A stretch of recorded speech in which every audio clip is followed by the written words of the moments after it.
Thanks for being here. This is Truth Seekers with your host, Stephen Campion. Please rate, like and comment on our videos or podcasts. If you are listening to an audio podcast, please rate us 5 stars to help us rise in the search rankings. If you are watching on YouTube, please like, comment and subscribe to our channel. If you're listening to an audio podcast, we love and appreciate you listeners, but you are missing the live tapings. All our shows are recorded live with video feed. We'd love you to come be a part of our live broadcasts and tapings for the podcast. Head on over to YouTube, click the search tool, the little magnifying glass, put Truth Seekers, one word in the search bar, and hit enter. You'll see a strange and mysterious guy with sunglasses. That means you found the channel. Go there, smash the subscribe button and hit the notification bell to receive up-to-date info on our YouTube channel. We welcome you to be a part of our live taping and our chat room during the live broadcasts. Seek the truth. Speak the truth. This is Truth Seekers. Truth Seekers. Truth Seekers.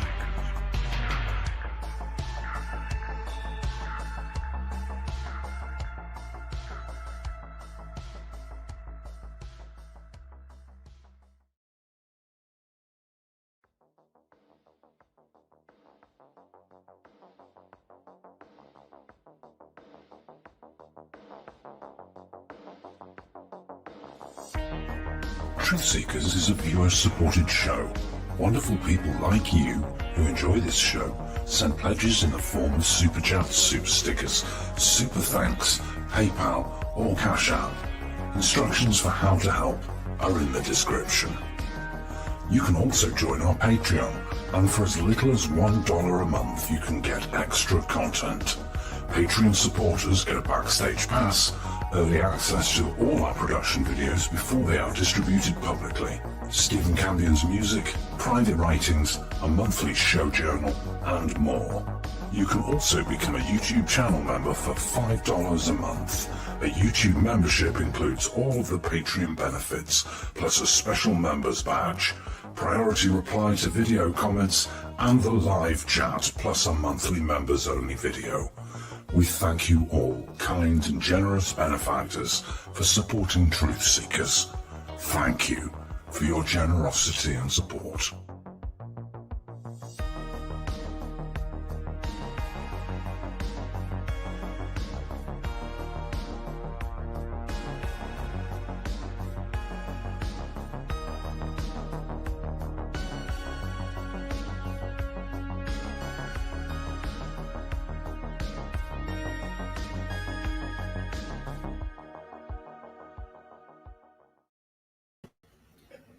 Greetings and salutations, friends, and welcome back. 1 second. What is going on here? Oh, there we go. Greetings and salutations, friends, and welcome back. I am happy to say that we have switched back to our previous software, which is StreamYard, which I do highly recommend. Today, the stream started without a hitch. I wasn't frantic trying to go to the crashed streams live chat to give the new link. Everything seems to be working very, very well. And I'm glad to be back. And today we're going to kick this show off old school. I saw Arlene say, "Oh, I love these old bumpers." Yeah, and I apologize. There is room echo, really? Oh, let me check that. Yeah, I'm on the correct microphone. I'm sure of that. I check that. One moment. Room echo. Reduce background noise, maybe? Is that better?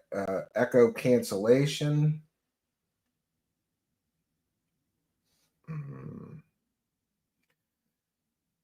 Hopefully, things will go okay.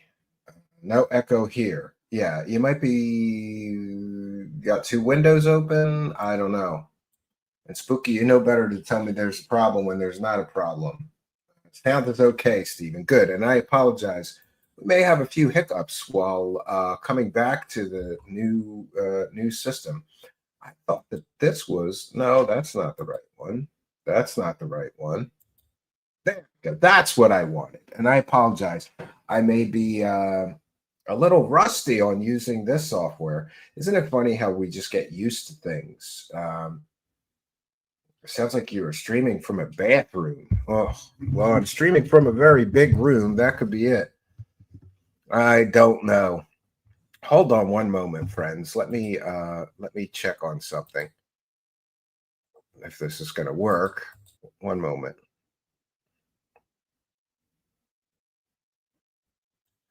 Yeah, I mean, I apologize if there's audio issues. It's about the best I could do. I'm in a very big room. There's no padding here. Could be that. Let's maybe I should have did more testing.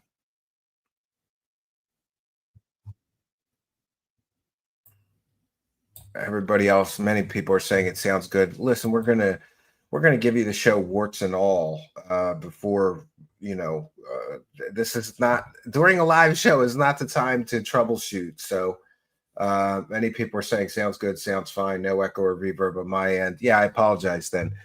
Okay, so welcome back, friends, and we are here today because David Wilcock finally did a stream, and it's interesting that this guy had 2 weeks off, and you would think that he would actually come up with some actual real material, but no, he didn't. He's so lazy. He didn't even do the normal Qtard slides that he does. You know how he does like 50 Qtard slides? Let me repeat to you all the insanity on my Qtard feed. He didn't even do that this year. And we have our countdown that has been going, my friends, and that is how many more days until David Wilcock's whole grift comes crashing down? And let me just share my screen. So for those unaware, Mr. Wilcock has been, oh, wow, that's great. That's not good. Oh, man, I am telling you. There we go. We have been discussing how David Wilcock promised everyone that mass arrests are going to come in 2025. Of course, he's been promising this since at least 2012, perhaps even sooner. Then we have the David Wilcock promising everyone that also, besides mass arrests, that ascension is going to come in 2025, and we're all going to ascend and get, I don't know. He's got various stories about what happens during this ascension event. Leading up to the year 2012, he said we'd all get rainbow light bodies, whatever the hell that means. And then leading up to 2000, he claimed we'd all get superpowers. Same for leading up to 2012. And he has said that we'll all get ascendant Christ-like abilities this year in 2025. All of us will get that. As ridiculous as this is, some of his moronic, dumb as rocks followers actually believe him. So I have started a countdown because here's David Wilcock's problem. If you're going to be a fake prophet or a fake psychic, you never, ever do one thing. That is, give a hard date. You don't give a hard date because then when it doesn't happen, you're fucked. So David Wilcock is essentially, yeah, he is. So we've been running this countdown because January 1st, 2026 is rapidly coming. And when that date hits, I will be able to dance on the grave of his latest scam. And I will be able to accurately say and report that David Wilcock, come January 1st, 2026, will have been caught 100% provably dead to rights, scamming the world for his, what I call his Ascension is Coming Soon scam. Didn't happen leading up to the year January 1st, 2000, which he said it would. Didn't happen leading up to December 26th, 2012, like he said it would. And it's not going to happen, friends, by January 1st, 2026. Also remember that David Wilcock, not only did he promise mass arrests and an ascension of the total earth, a total change of humanity, he also predicted open extraterrestrial contact and disclosure, all in 2025. Of course, if you're a student of history like I am and the history of this grifter, you will know that he's been promising this crap since forever. But in the latest iteration of the Ascension is Coming Soon scam, about 2-3 years ago, he started saying that Ascension would come by 2025. Now, it would appear, my friends, there's only 105 more days until ascension, friends, and open extraterrestrial contact, and the mass arrests are coming. And I, for one, can't wait because I've saved all of the scammy shit that he said leading up to the year 2000. I've saved all the scammy shit he said leading up to the year 2012. And of course, I've saved all the scammy shit he said leading up to 2025. And you know, each time he's taken money from morons, promising them this. So by January 1st, 2026, I will be able to say that I correctly predicted that David Wilcock is full of shit and there will be no ascension. Not once, not twice, but 3 times I predicted he's lying to people and scamming them. And I will have been correct. And I'm no psychic, and I'm certainly no prophet. But David Wilcock is starting to wake up, friends, and realize, holy jeez, there's not much time left on my scam. I only got a little over 100 days to scam these current morons, right? It's wonderful. So in this most recent stream, he really seems down. And he's starting. This is now perhaps the second or third time that he has started to give excuses for why all of his predictions might not work out, and it might not happen. And by the way, I want to thank Spooky because I've had a hell of a week. Some of you know that one of the scammer, grifter, con artists that we totally exposed and felt it and made look like a complete and total lunatic was pretty pissed off at my reporting. So pissed off that she's trying to report me to government agencies and get me in trouble, but not just me, my wife and my children too, somehow. So I've been consulting with an attorney and we're dealing with that all this week. That was my week so far. And I've been very busy, but I want to thank Spooky who gave me some timestamps. I want to thank Macario who did some clips, and we're going to see those first.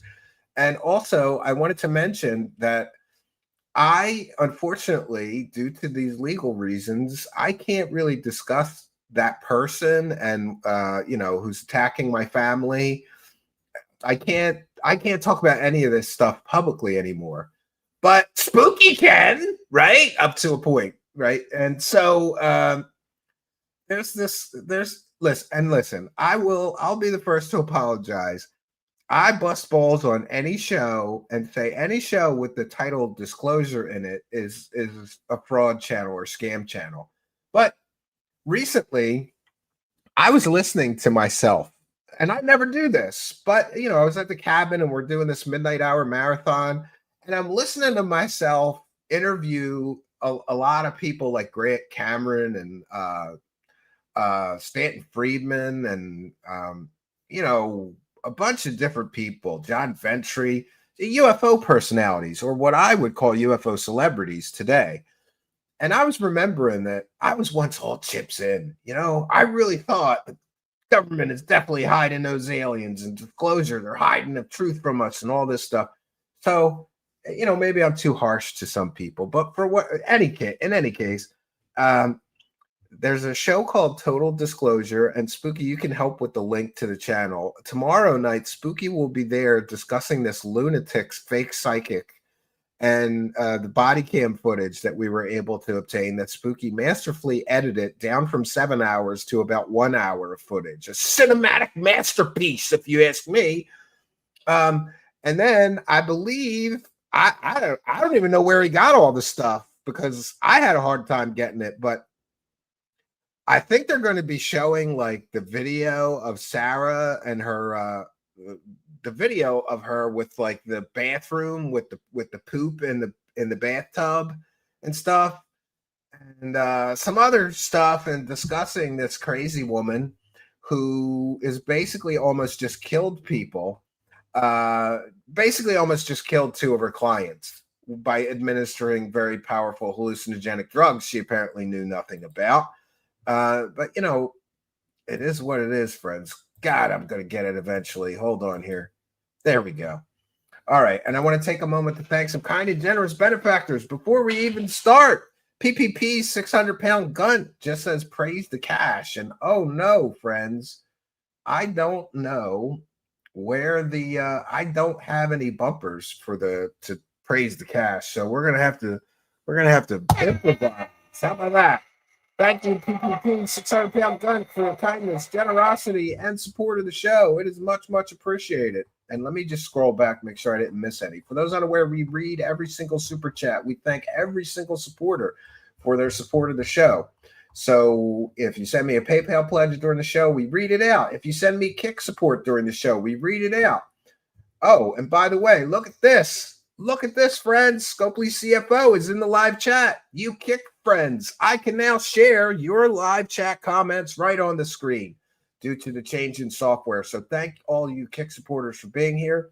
And look at that. We've got Fern Ambulax with one, two, and a super sticker. Thank you for your kindness, generosity, and support. And Frank Pirro is here with one for the goal, saying, "You are doing the Lord's work, Stephen." I do believe that. Yes, I do believe that. I believe I have been called to a sacred duty. And you know what's funny, Frank Pirro? David Wilcock claims that he talks to the Archangel Michael. And the Archangel Michael told him to scam everybody for $333 for these scammy books that don't really tell the future, right? Okay, it's overwhelming the microphone. I'll push it further back. Geez, everybody's a critic. I'm doing the best I can. We really jumped into the new software, and I apologize. Usually I would be a little more well prepared to do something like we've done to this, but I just am so tired of having crash streams that I was kind of forced to, just do the best I can tonight. So, like I said, it's a live show. You get it warts and all. Steve Demaras with 20. Wow, thank you.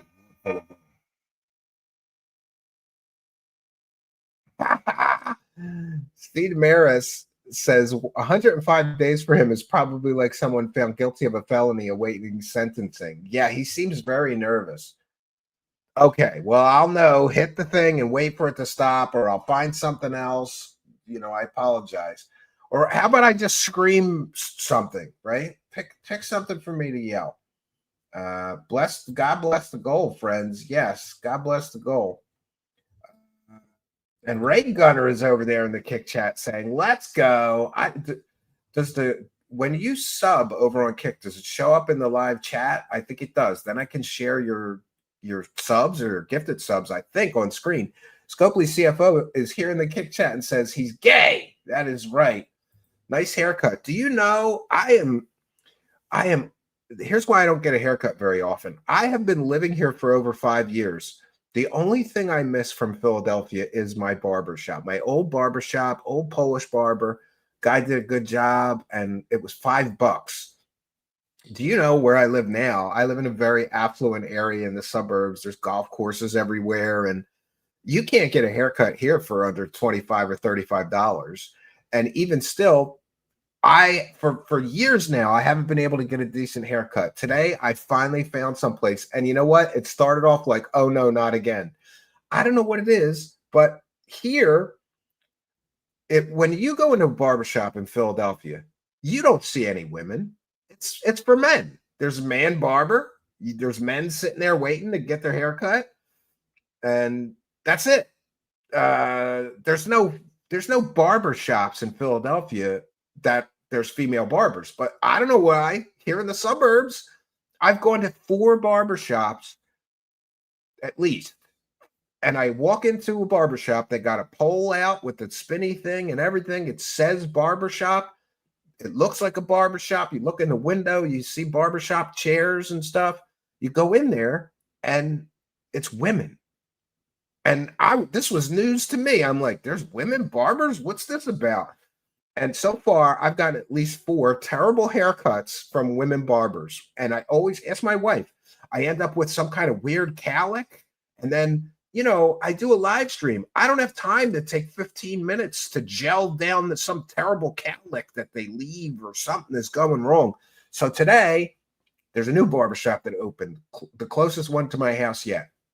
And I hadn't gone to it yet. So I said, my hair is looking so wolfy. I got to, even if it's going to be another bad haircut, it's got to look better than it looks. So I go in there, and there's a woman at like a sort of front desk, and I look, see all the chairs, and they're empty, and I'm like, I asked her, I said, "You guys cut men's hair here, right?" And she said, "Yeah, it's a barber shop." And I go, "Okay, where's the barber?" She goes, "I'm the barber." And I went, "Oh no, not again." Because I'm telling you, and not to be sexist, but for whatever reason, I've gotten 4 bad haircuts from women here. So I'm already in there and I feel funny. I wanted to leave, but I said, no, I'm going to give her a chance. So I did. And I got to tell you, she did a great job. Looks great. My wife likes it. It's well, she like textured it and did see it was the longest haircut I've ever had in my life. She just kept going back at it with different scissors and different clippers and all this other stuff. But I would highly recommend it. I finally got a nice haircut. So thank you. Upstairs, definitely upstairs. Yeah, I'm not letting a woman do that. Yeah, here we go again. I thought I was going to have a problem. All right, friends, we got to get it. Let me check in with the Kick chat, see if we have any Kick support to call out. And I want to thank those of you who have reached out. People are very concerned with what I talked about recently. Scopely CFO is in the Kick Live chat, says haircut is $50 where I am. And Crusader says same, unfortunately. Yeah, $50 for a haircut. I swear this old Polish barber before I moved would do it for $5. And I always felt bad and gave him 10 because I thought $5, it's going to take him 20 minutes to a half hour because he talks a lot during the, you get some barbers that they talk so much that they're not moving fast. They're not focusing very much. It's a hangout. That's what a barbershop in Philly is, kind of like a hangout. People are all there, everybody's bullshitting, and he used to talk a lot, so I'd feel bad and give him 10. All right, let's see. No, we don't have anything new to call out on the Kick side, so good. All right, we're gonna go over to Twitter and we're gonna go to Macario, and we're gonna start with the clips that he did, and then we've got some timestamps, and if that's not enough, we'll just start from the beginning, I guess. One moment here. And so I was mentioning Spooky is going to be on this disclosure show tomorrow with Tyler as the host. And as I was starting to say, but I always trail off and don't finish a thought, and I apologize. I used to be a lot more of a true believer, but eventually you start waking up to the deceptions and things. And I think maybe a lot of show hosts go through that. I've talked to a few who have. So, I don't want to be too harsh. So don't get me wrong if I was busting balls. And, Spooky knows me well enough to know that if I bust your balls, it's in a friendly way. That means I like you. I'm from Philly, where busting balls is like a rite of passage, It's like a bonding ritual, I would say. All right. All right. Starlight Warrior is here with one for the gold. I'm not going to hit that thing anymore. People don't like it. We got to figure out.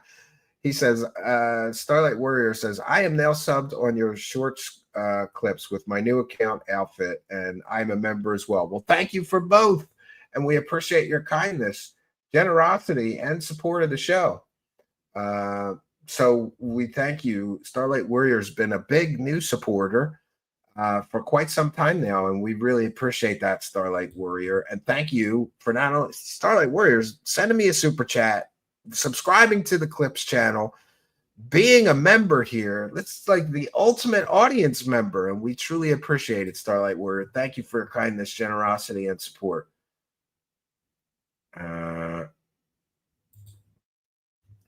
Colin Grant, can you talk Jeremy out of crashing out and leaving YouTube forever?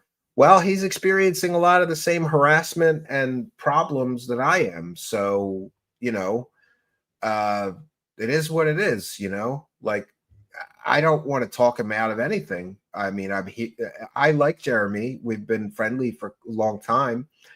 It's kind of a weird world doing this. So he understands me kind of, and I understand him kind of when it comes to this whole crazy world we both find ourselves in. I'd be happy to talk to him and, help him in any way that I can, but I wouldn't want to influence him because, quite honestly, I almost didn't come back to this show this week. I had quite quite the week, And now I'm talking to lawyers and government people and all kinds of crap. Garage G is here with one for the goal. Garage G has been a longtime show supporter for a very, very long time. I think Garage G came with the show, and we appreciate the kindness, generosity, and support. And if you guys give me a moment, I will try to find some kind of praise the cash bumpers here. Just give me a moment. So thank you, Garaji, for your kindness, generosity, and support. It's much, much appreciated. Tonight, like I said, we'll go old school. When I first started, we didn't have any praise the cash bumpers. Revan is asking what happened. An insane, crazy woman who we just released. Go look at our recent videos and just look for body cam. Go there and watch that. And then, so what happened is somebody didn't like that I released that. Didn't like it so much that now they're attacking me, my wife, and my children with government agencies. And we'll leave it at that. I'm speaking to attorneys. I'm really not supposed to talk about it. Garage G came with John Warner. Okay, well, that makes sense. Yeah. Well, we're gonna get into the insanity of David Wilcock. There's just a few clips from Macario tonight, but we've got some more from Spooky or some timestamps, so we'll get to those next. And Macario just says, yes, he's that important, as if he is that important. Matt says he's insufferable. Maybe realized that there was risk of this level involved in doing the type of work that he was doing. And that's intense. Then it brings in concepts of fear and anxiety. Well, if it could happen to him, could it happen to me? Am I going to be okay? Is my family going to be okay? Okay, so he's talking. I titled tonight "Grifting Off of Charlie Kirk." He's basically saying, "Oh, what if I get shot and killed because of the incredible work I'm doing, dude? You are not like 1% as famous as Charlie Kirk. You are not as 1% as important as Charlie Kirk. You are not 1% as loved as Charlie Kirk. You are not as 1% respected as much as Charlie was. You are nothing like Charlie. You are a scummy grifter, dude. That's what you are. You are a scummy grifter. Like, regardless of what you think of Charlie Kirk, I believe his heart was in the right place, and he was trying to increase discussions and dialogue between people of differing beliefs. And, he used to say civil war happens when people stop talking and start picking up guns. And I think he's right. We have become so divisive in this country that, now political assassinations, it's just something that happens now. Not something that I grew up with. It's not something that I'm used to seeing, All right, we'll go to the next one. We'll go to the next one here, friends. I got to remember to change that. Yeah, I really should have practiced a bit more. I apologize. Fair use banner. You are correct. And I'm sure that we have one, the original. Fair use, my friends. This is transformative work. We're educating the public and we're critiquing the videos we are sharing. This is covered under fair use and is allowable by law. And lawyer letters are standing by. Oh, by the way, somebody asked me about that copyright claim that David Wilcock tried to steal my ad revenue, right? And by the way, it amounts to like $37. David Wilcock is so broke, he tried to steal $37 of my ad revenue by claiming that I illegally used his copyrighted material. But I filed an appeal. And unfortunately, I've lost track of how many days it's been. YouTube used to tell you like 27 days remaining, 14 days remaining, because David Wilcock had 30 days to respond to the dispute I filed. So far, he hasn't. I doubt he will. I'm going to get my $37 from this dickhead. I'm taking this dickhead tried to steal $37 from me. It's my money, David Wilcock. You make enough money scamming morons. You don't need to steal $37 from me. I could buy a couple pizzas for my family with that $37. Hell, I'd rather burn the $37 than let you have it. So I filed an appeal. As soon as that is resolved, I will let you know. And then we're going to have a $37 party here. I'm going to buy party favors and some pizza. And we're going to have a party because I will have proven that David Wilcock illegally tried to steal my $37. I will not let him take my $37. Well, it's $37 right now, maybe up to 40 by the time this thing gets resolved. Big money. All right, let's go, friends. Well, the last 2 weeks, I've been really, really focused on trying to get the heck out of here.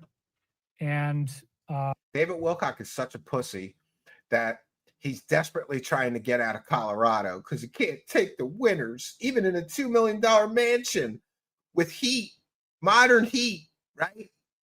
And he's got heated floors. Think about that. He could get out of bed, out of his bed with bare feet, and his feet wouldn't be cold, even if it was 0 out, because he's got heated floors all throughout his whole house. And he likes to pretend like that he's a mountain man or something. Like, oh, I'm living in this log cabin. It's a $2 million log cabin styled mansion. It's not a real log cabin. He always says, I'm desperately trying to survive the winter here. Yeah, you're desperate in a $2 million mansion. What a pussy. But even in a $2 million mansion in Colorado, he can't stand the winters. So he is desperately trying to get out of there. He's desperately trying to move out of there before another winter comes. And boy, what can I say? I don't know. I have a cabin in the Poconos. Yeah, the winter's rough, dude. The winter is rough in the mountains. But you deal with it, you know? And by the way, my cabin's heated by wood. We don't have modern heat. I don't have heated floors unless you count the fact that I kind of do have heated floors because the wood stove heats up the floors, which are made of natural stone. But I mean, I don't have a modern heated floors, but they stay warm. And yeah, I can walk around in my bare feet, even if it's 0 or -10 outside, because I got a monster wood stove burning wood. But he likes to pretend that he's, like a survivalist living he says, I'm living in a log cabin in the mountains. Well, when people think of that, they think of a little tiny cabin. They don't think of some dumb dickhead in a $2 million mansion eating bison steaks and complaining about how terrible his life is. But in any case, Wilcock is trying desperately to get out of there before the next winter comes because he can't take it anymore. The plow guy has to come and plow me out all the time. I can't take it. There's wind and there's snow. And by the way, David Wilcock lies about the weather all the time. And Macario caught him this time. He's crying and complaining about how cold it is already. It's not even that cold yet. He exaggerates everything, It's been a very intense challenge to be able to move out. I have a lot of stuff here, and there's a whole bunch. In other words, he has a hoarding mess in every area of the house, and we've seen glimpses of this. I think that this man is a hoarder and he has some psychological disorder. That's just my opinion. I'm not a psychiatrist or a psychologist. Did you hear him? I've got a lot of stuff. He's got a hoarding mess.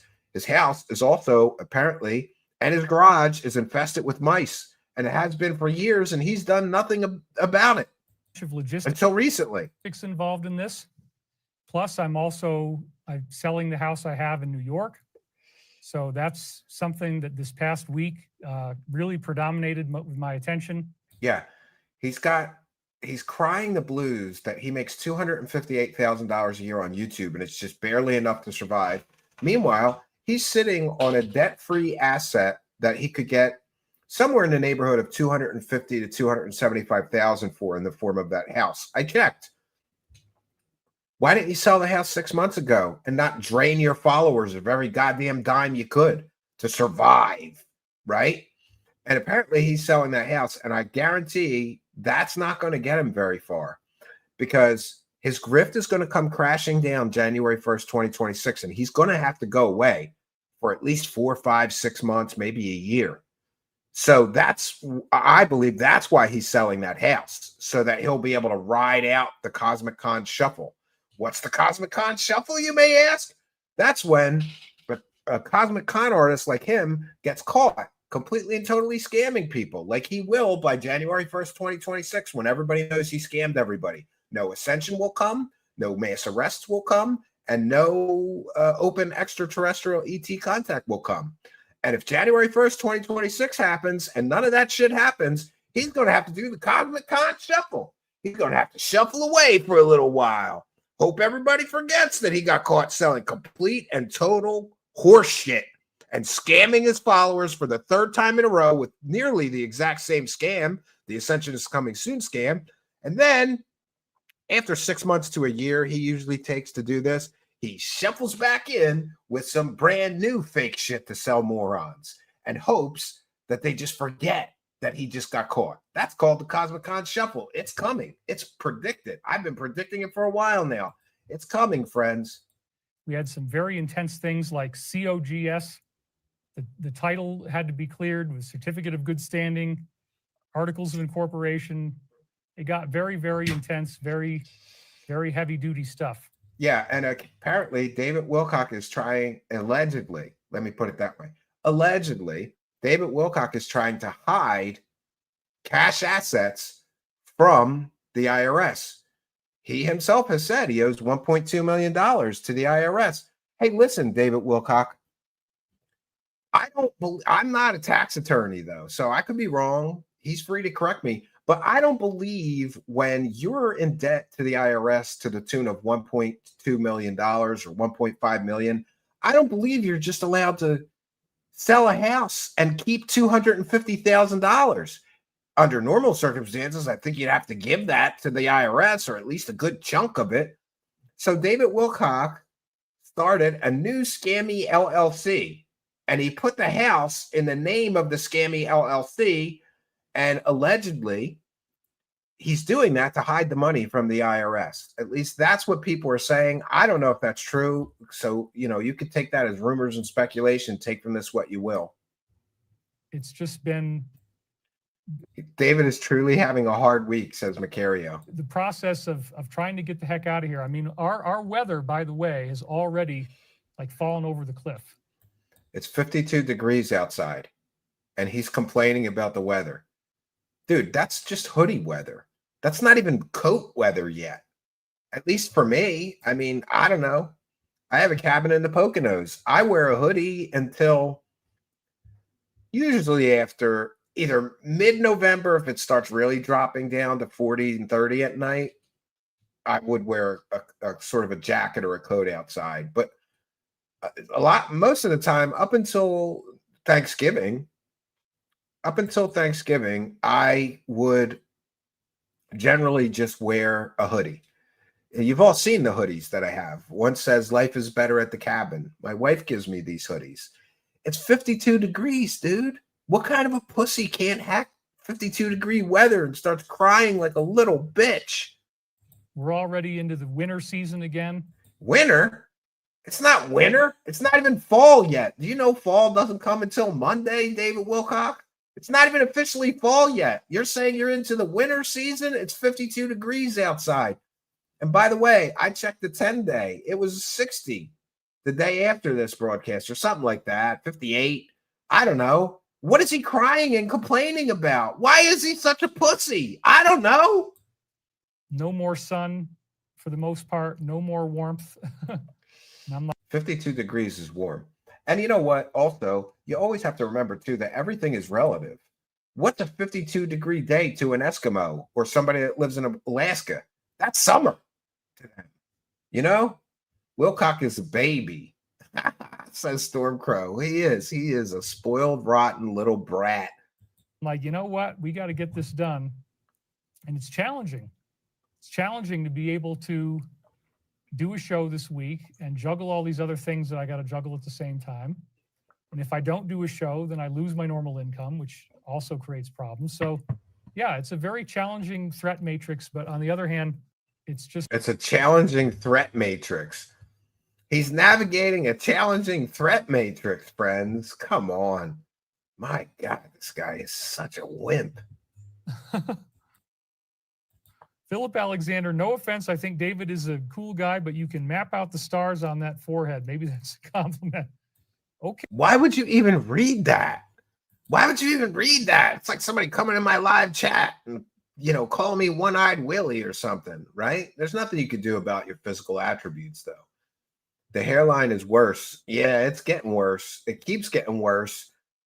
The deep state is Sky Prop. I figured out what's going on with David Wilcock and his hair. The deep state is sneaking into his house at night, and they're stealing his hair follicles. They've got special equipment. The CIA gave them some special equipment. Yeah, the troll Gooba says, well, he moved there. Did he think it was the tropics? Exactly. It's a threat matrix. Huh? Brandy Phillips says he couldn't have a wood stove. God forbid he should have to do any type of manual labor. Yeah, exactly. Exactly. Oh, and it's called, the show that Spooky will be on tomorrow is called Total Disclosure Podcast. And here, let me go over there. 1 second here, friends. Where is the live chat? I don't know. Mark Schumann says, Stephen, when you have your party with the $37, wear your Clyde Lewis mask, or do you have a David one too? Yeah, I have both, actually. I'm weird like that. All right, Total Disclosure Podcast has been made a moderator. Standard moderator. So you can put the link, Tyler, to your show, and if you have the link already up, or just give them the link to your channel. So if you guys want to see Spooky Dish on this crazy fake psychic healer girl, that's tomorrow night. I'm not sure what time. Tyler will let you know in the live chat, or Spooky can. And yeah, I'm glad to see. Yeah, and listen, I apologize to that person because I bust balls, right? Spooky has given the links as well. All right, you guys. Whoa, these guys are on the ball. They already got the show up, right? Yeah. Yeah, and 7 p.m. Eastern. Well, now I just why did you do what? Are you kidding me? Spooky and Tyler, you assholes! You're having me advertise your show that's competing with my show tomorrow night, you assholes! Move the show! Put it 5 or something. Damn. I just got fucked by Spooky. Why would you do that? Like, can we help? Can you shout out our show that's directly competing with your live stream at the very exact same time as your? Come on, why? Why would you do that? Damn. God damn, Spooky. Okay. Yeah, thank you for saying that I have a huge forehead. All right, watch my show at 7. Fuck Spooky and fuck Tyler and fuck Disclosure Tonight. Disclosure, my Disclosure Boner show, totally, or whatever it's called. Fuck those guys. Watch my show at 7 p.m. And if you have time, when you're done with my show, go to their show. Fuck. Ah. All right, let's get back to the clip. Or people say that David's forehead goes all the way back to slavery. I heard that one. David's forehead goes all the way back to slavery. Holy. I've heard everything. There's no insult that hasn't already been voiced a million times before. Okay, so he's man, I mean, I don't know. It was highly unusual. Macario says he really believes that his prophecies that he admits he has no idea what they mean are helping Trump and the fake alliance. Oh boy. That anyone would try to call me that time in the morning. I had a dream that the caller was my now remember high school Don. In case you're confused, David Wilcock rambled a bunch of what he says is channeled messages from the Archangel Michael, but leading up to the year 2000, he said they were channeled messages from the Egyptian god Ra. So there's a plot hole. And then leading up to 2012, he said that those were channeled messages from the Egyptian god Ra again. It's only recently he decided that actually that's the Archangel Michael. And by the way, and in case you're curious, an angel can't lie to people. And if you claim that you are a prophet and you are getting messages from a divine or angelic source, if those predictions or prophecies are wrong, even once, that means you fail the test of a prophet. The biblical test of a prophet says you can't be wrong, not even once. He's already been wrong multiple times. And come January 1st, 2026, he's going to be completely wrong because ascension won't happen. The mass arrests won't happen, and open extraterrestrial contact won't happen. So that'll be 3 major predictions he got wrong, meaning he's not in communication with divine or angelic sources, because those sources are 100% accurate. They're never wrong. God wouldn't give you inaccurate information, and neither would the Archangel Michael. But you know what would? A demon masquerading as another entity, which if you talk to any priest, rabbi, Muslim imam, all of the 3 major Abrahamic religions believe that demonic entities masquerade as other things. They may masquerade as your dead grandma. They may masquerade as a spirit guide. They may masquerade as an angel. There's actually a Bible verse that says that Lucifer deceives people and comes in the form of a divine angel when he is in fact a demonic trickster. And again, no disrespect intended, but this character shows up so much in my dreams, and it's also, again, the first name of the President of the United States. Some kid from my childhood, I'm dreaming about him. He's probably dreaming about that kid's penis too. I'm sure he is. Why does he dream about penises so much and mention penises in his dreams all the time? It's bizarre. So Michael seems to have been using that very consistently. It's not Michael. Messages about that individual, and it's a fascinating thing. So the idea. Oh, again, so he claims he's in communication with the Archangel Michael, and the Archangel Michael told him to scam everybody for $333 and sell these predictions I'm giving you. Does that sound like something an angel would do? I don't know. I prayed about all of this, and the Archangel Michael told me that David Wilcock is full of shit. Right? He's totally full of shit. That there's going to be a midnight call from the president, and I'm not sure what that really means yet. You know, this is a prophecy, so we don't know what the midnight call is going to be. But yeah, and Macario is right. He's spouting this nonsense that he claims he channeled in 1999. Even he doesn't know if it means anything or what it means. Aren't you a prophet? This is so stupid.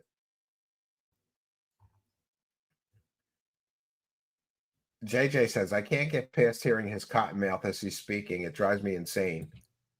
After the events that we saw this past week, I do wonder if we're not going to see rapid events start to take place. And I don't know what those events are or when they would be, but this is the very next place that we got to in the time loop from where we were before.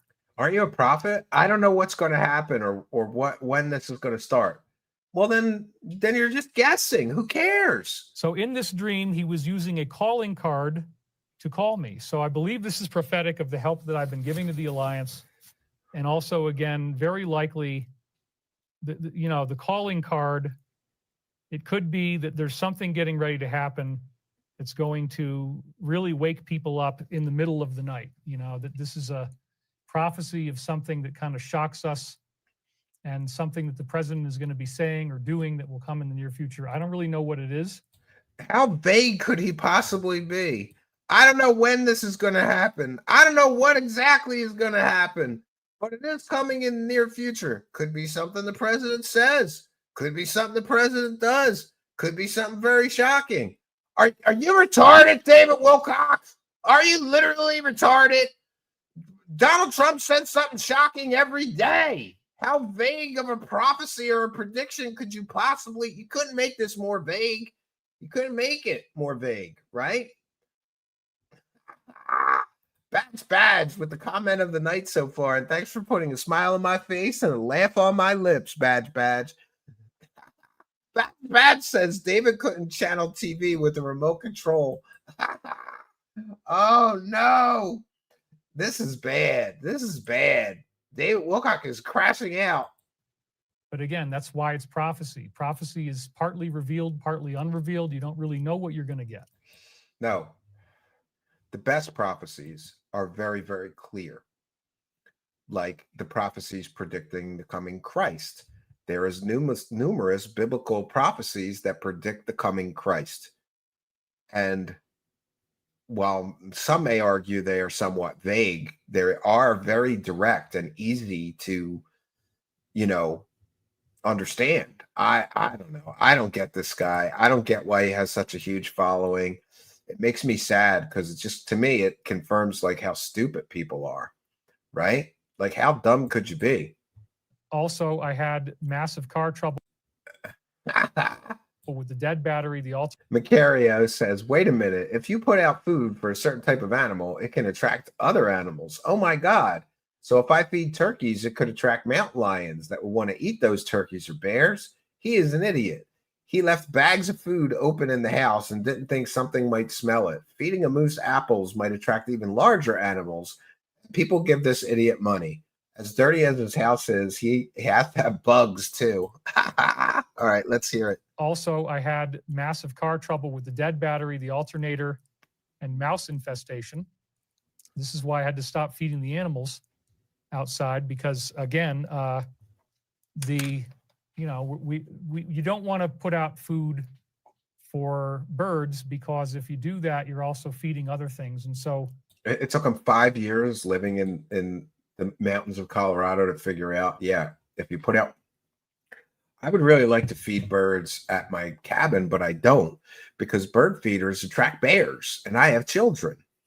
And if you put out bird feeders, those bears try to climb up a tree. I put some in a tree. They climbed up a tree and knocked it down and they ate all the bird seed. And by the way, if you've ever heard that, like, oh, bear meat is delicious and maybe someday you want to try bear meat. I heard a funny story recently from my friend Matt at the cabin, and he works at a development. I'm not going to mention what it is. I don't want to dox him, but it's in the Poconos.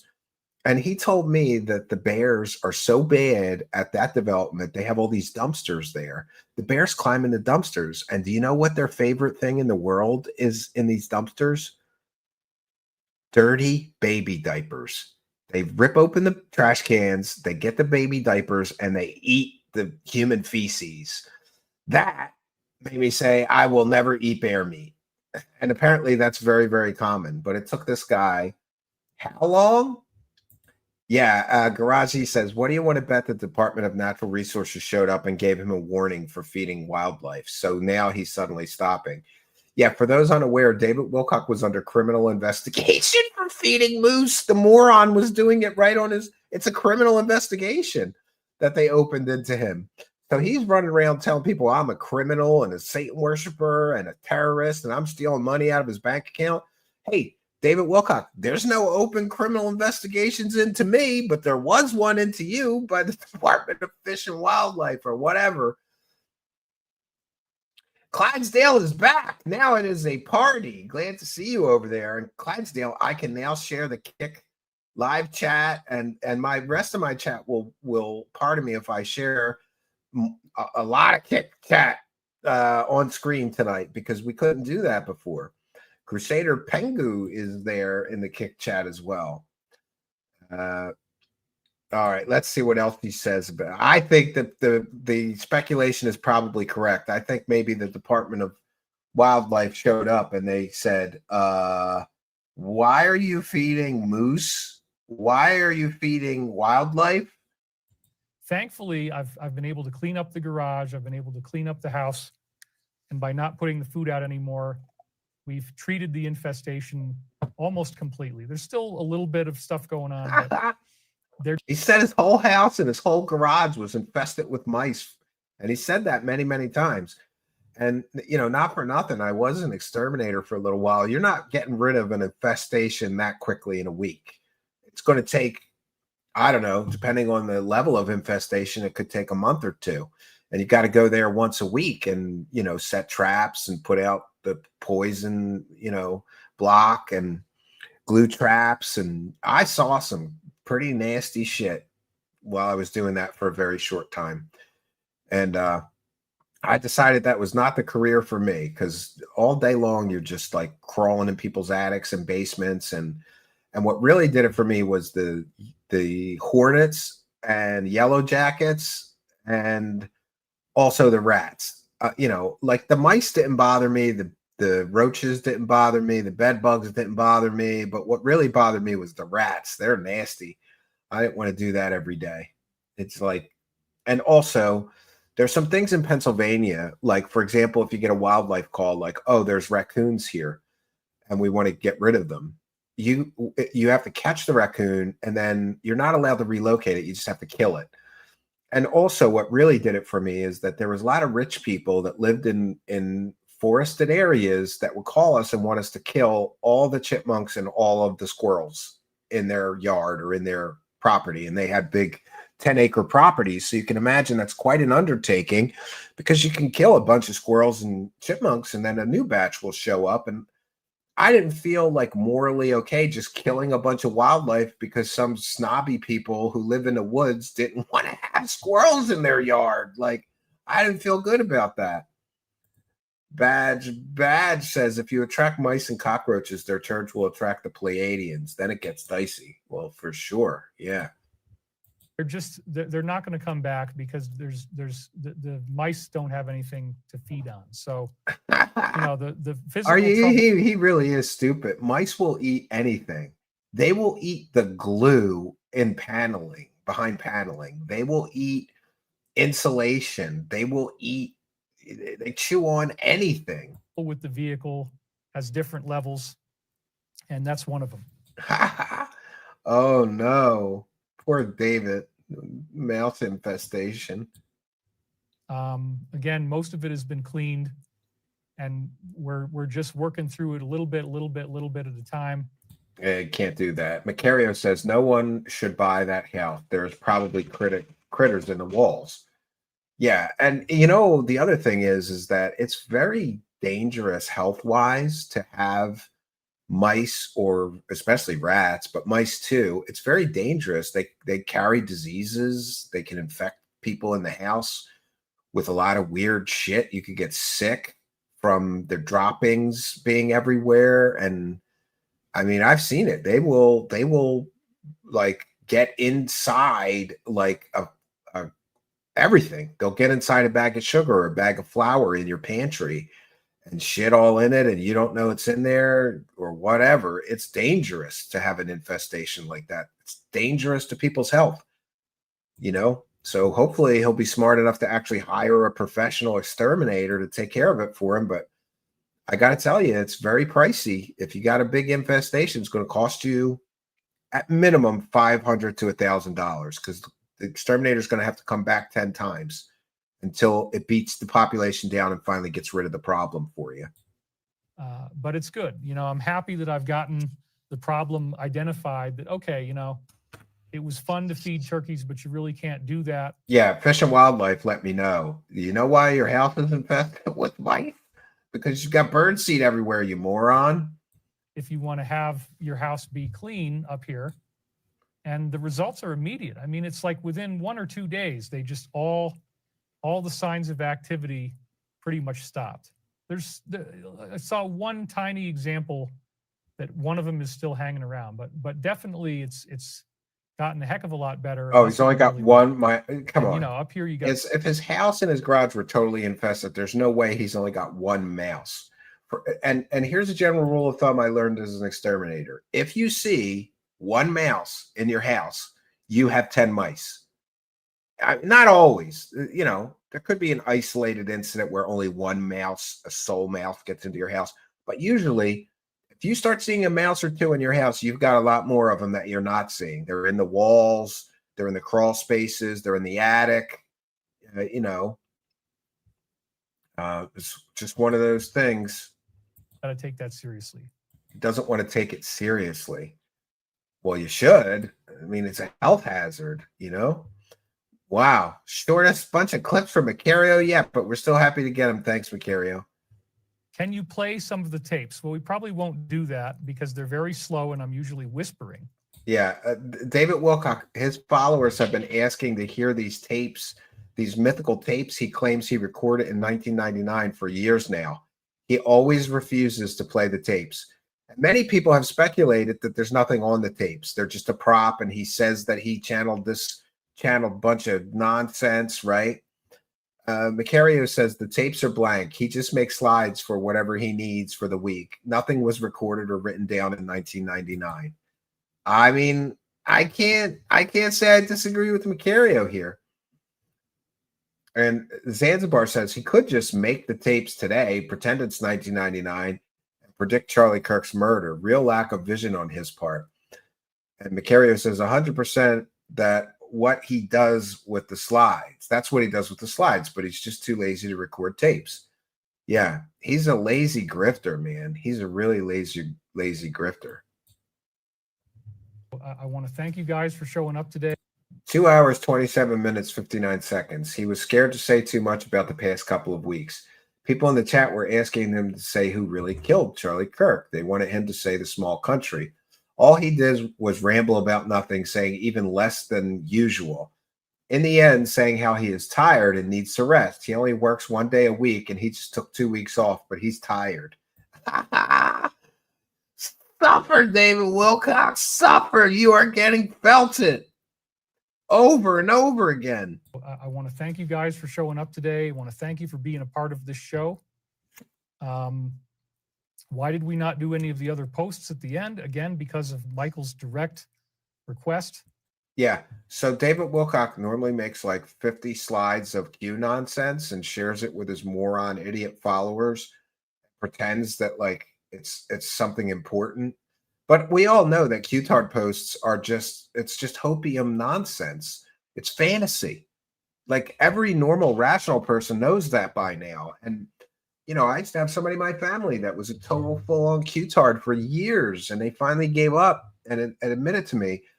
For years, I was telling him it was nonsense. He finally admitted, like, Steven, you're right, it is nonsense. He saw that documentary on HBO or whatever. And we want to thank Starlight Warrior. Got a bear 3 days ago on my property. Diet here is berries. Dumpster bears do taste like dirty dippers. Mr. 0.30, put this bear in my freezer. Well, I have heard that bears that eat blueberry meat are or bears that are eating tons of blueberries. They call it blueberry bear meat. I have heard that's good, but the bears that are eating out of a dumpster, you don't want to eat them, especially, come on, think about it. They're eating human feces, right? Bears will eat anything. On my property, in the Poconos, I once had a small deer. It looked like maybe it was only about 2 or 3 max years old. Very small deer, but not a baby, but sort of adolescent, I guess. Wander onto my property and just fall over and die. And it was the middle of winter. And so, you know, it's the middle of winter. And it's freezing outside. I was like, man, I hope the scavengers get it or something, because I don't really want to deal with even a small deer carcass on my property. And so I just left it there. And in a few weeks, the ravens started coming and eating parts of it, but they didn't really get too much of the carcass. And then it started getting warmer. So it was above freezing during the day and below freezing at night, above freezing, below freezing. Anyway, 2 months went by. 2 full-on months, and this bear was rotting in my yard. Well, not my yard, but like off in the woods next to my cabin. And all of a sudden, one day, I see a group of bears, like 2 or 3. They all came in, and they ate this rotted as shit 2-month-old, 3-month-old deer carcass. That's another reason why I think, I don't think I want to eat bear meat. I would eat Alaskan bear meat. You know what else is interesting? If you get a bear that's been eating tons of salmon, the bear meat smells and tastes a little bit like fish. Isn't that weird? So Starlight Warrior with a kind and generous $6.99 wants to put that bear in his freezer. And thank you for your kindness, generosity, and support. Starlight Warrior is a big, big show supporter, and we appreciate the kindness, generosity, and support. I'm sorry I don't have any bumpers today, guys. I'll get it fixed before the next show. And Sarah as well. Thank you, Starlight Warrior. And hey, if you like bear meat, all the best to you. I don't like bear meat. I think the only thing that I may still hunt, I was going to start hunting deer. But first of all, I really like the deer just walking around on my property. And I have a soft heart for animals, right? So, I started getting venison meat, like purchasing venison meat, and I just don't like it. And I don't want to kill a 300 pound, 200, 300 pound animal and have 200 or 300 pounds of meat that I don't even enjoy. And I tried making meatballs. It seemed to be more like edible if it was meatballs or meatloaf um, or taco meat. But it's gamey. It has a sort of weird flavor to it, and I don't know. I don't think I'm gonna hunt deer. I may still hunt wild turkey and pheasants. I would definitely hunt. Those I will eat. I will eat those. Sarah with $2 says, in the country, food is Tupperware to keep mice away. Yeah, I mean, good point, Sarah. Uh, Food in Tupperware to keep mice away. You have to. Yeah.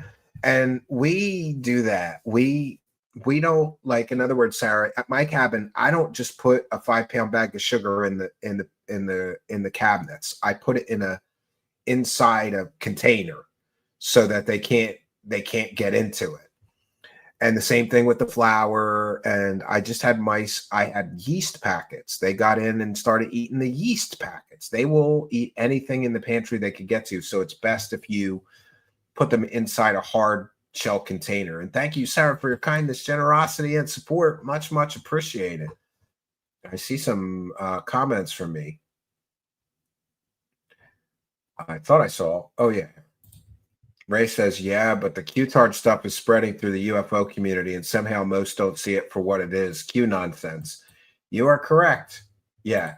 And Sam Corbin says, you actually have to store food in a way nothing can get into it. Rodents will always find ways to get to food, just like David. He's definitely not starving. Yeah, they find a way. They're crafty, those rodents, Ground venison is pretty good. Well, I don't know. Clydesdale, My neighbor at the cabin, Matt, said maybe it's because I'm buying commercial venison and you don't know what they do with it or where they get it or how they process it. I've heard that too. Old Dirty Shinobi says venison will raise your testosterone. I've heard that, and beef raises your testosterone as well, which is interesting because I've been on this carnivore diet. And I got to tell you, I do feel more manly. And by the way, let me do some math. People have asked me about this carnivore diet that I've been on for quite some time. But I have to preface this and say I'm not a dietitian. I'm not a doctor. I'm not a nutritionist. So don't take medical advice or diet advice or nutrition advice from me. But I am allowed to share my own personal experience. And so when I started the carnivore diet, I don't know, 3-4 months ago, I was 202 pounds, and I am now weighing in consistently every day. I wait to say this until it's been about a week. It's been about 4 or 5 days now. I weigh myself every morning. I am 178. So I have lost 24 pounds. And by the way, I'm barely exercising unless you count, pulling 80-pound bags of concrete a mile through the forest. But I mean, I'm not exercising on a regular, consistent basis. I'm not lifting weights. Occasionally, I'll take a walk for a half hour or an hour just to clear my head and listen to music and stuff and get out of the house, honestly. So 24 pounds down in 3 or 4 months. I don't know. Yeah, Salty Pug says, I lost 50 this past year. Good for you, buddy. Good for you, Salty Pug. 50 pounds down. Wow. Starlight Warrior says, I only eat wild meat. I got a friend like that. He only eats what he kills and what he fishes. That's all he eats. He's got a big freezer. He gets, I think he said he usually gets 1 buck deer and 1 doe deer a year. And he hunts pheasant and wild turkeys and he fishes. But I think he's even a little more adventurous, Starlight Warrior. Like he'll eat squirrels and rabbits and small game. He's a little more adventurous than me. All right, let's see what this moron has to say to close here. About, toning it down. And he said, focus not on the. Oh, so David Wilcock was too lazy this week to even make the slides for the Q-tard posts. And here he is explaining away his laziness. Well, the angel told me to focus on this and not that, so we didn't do the slides this week. No, you were too lazy. You had 2 weeks to make Q-tard slides, and you didn't even have the, you're too lazy to even like do screenshots of Q-tard posts from Telegram, you lazy, disgusting pig. Poker players focus on everything else. So that's what we're doing. Sorry if somebody didn't like that, but everybody else seems to be pretty happy here. Thank you. Thank you. Always a beautiful meditation. Eat lots of yogurt. Love and peace, everyone. Yep, I'm definitely going to go take a rest. I'm tired, but I got it done. I knocked out another show. Yeah, a show full of nonsense. Like, do you think you get credit for just rambling for 3 hours and having virtually no real content, no real important thoughts to offer your audience, no real, I mean, I don't get it. I really do not get it. I just don't get it. Like, how do you take 2 weeks off and then come back with such a piss poor show devoid of any real, value or content? And then, of course, he still probably made thousands of dollars during this live stream. Thank you guys so much for watching. We will see you the next time around. Many blessings, and we'll be back soon. Thanks a lot. Bye-bye. Whoops. He doesn't know how to work a live stream. You got to love it. All right.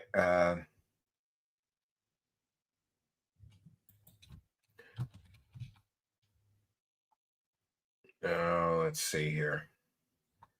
And now I have some timestamps, so we're going to move to the full video, and we'll go through. Wow. Goddamn, Spooky. Spooky says the start of this one is almost an hour. Oh, how did I just do that? 1 second. Let me get Spooky's message back. The start of this one, says Spooky, is almost an hour of bitching, reading comments, getting his forehead made fun of, and a sprinkle of angry daddy. Gets boring at 58:40. All right. Well, we'll get back to that. 58:40.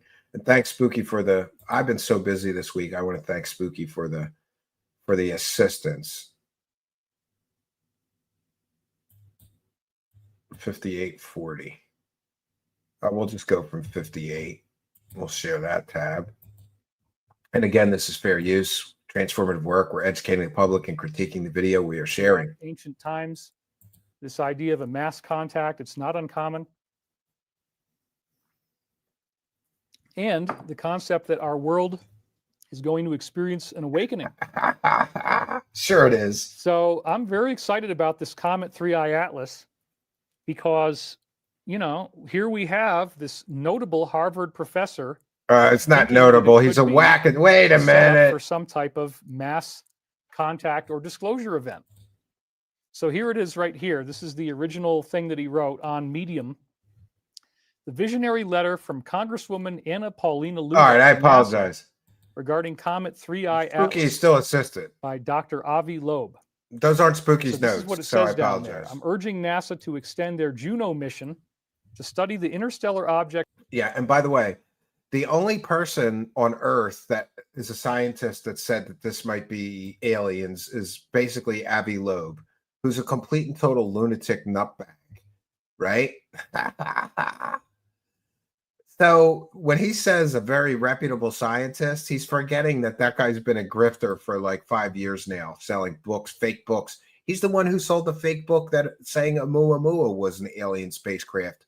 And every scientist on Earth disagreed with him and proved him wrong. And he still hasn't taken that book off the shelf. He's still selling it. That's a grifter. 3i Atlas. Thank you, Avi Loeb, for your continued dedication to exploring our universe. We must seize this opportunity for groundbreaking discovery. So what's actually going on here? We have a Harvard professor who's saying that this so-called comet is very similar to the other one that we saw before, the Oumuamua. Yeah, and Avi Loeb was completely wrong when he said Oumuamua may be an interstellar spaceship.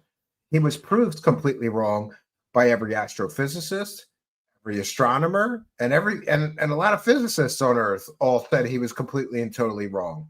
And the scientific consensus on Earth is that it wasn't an interstellar spaceship. It was an ordinary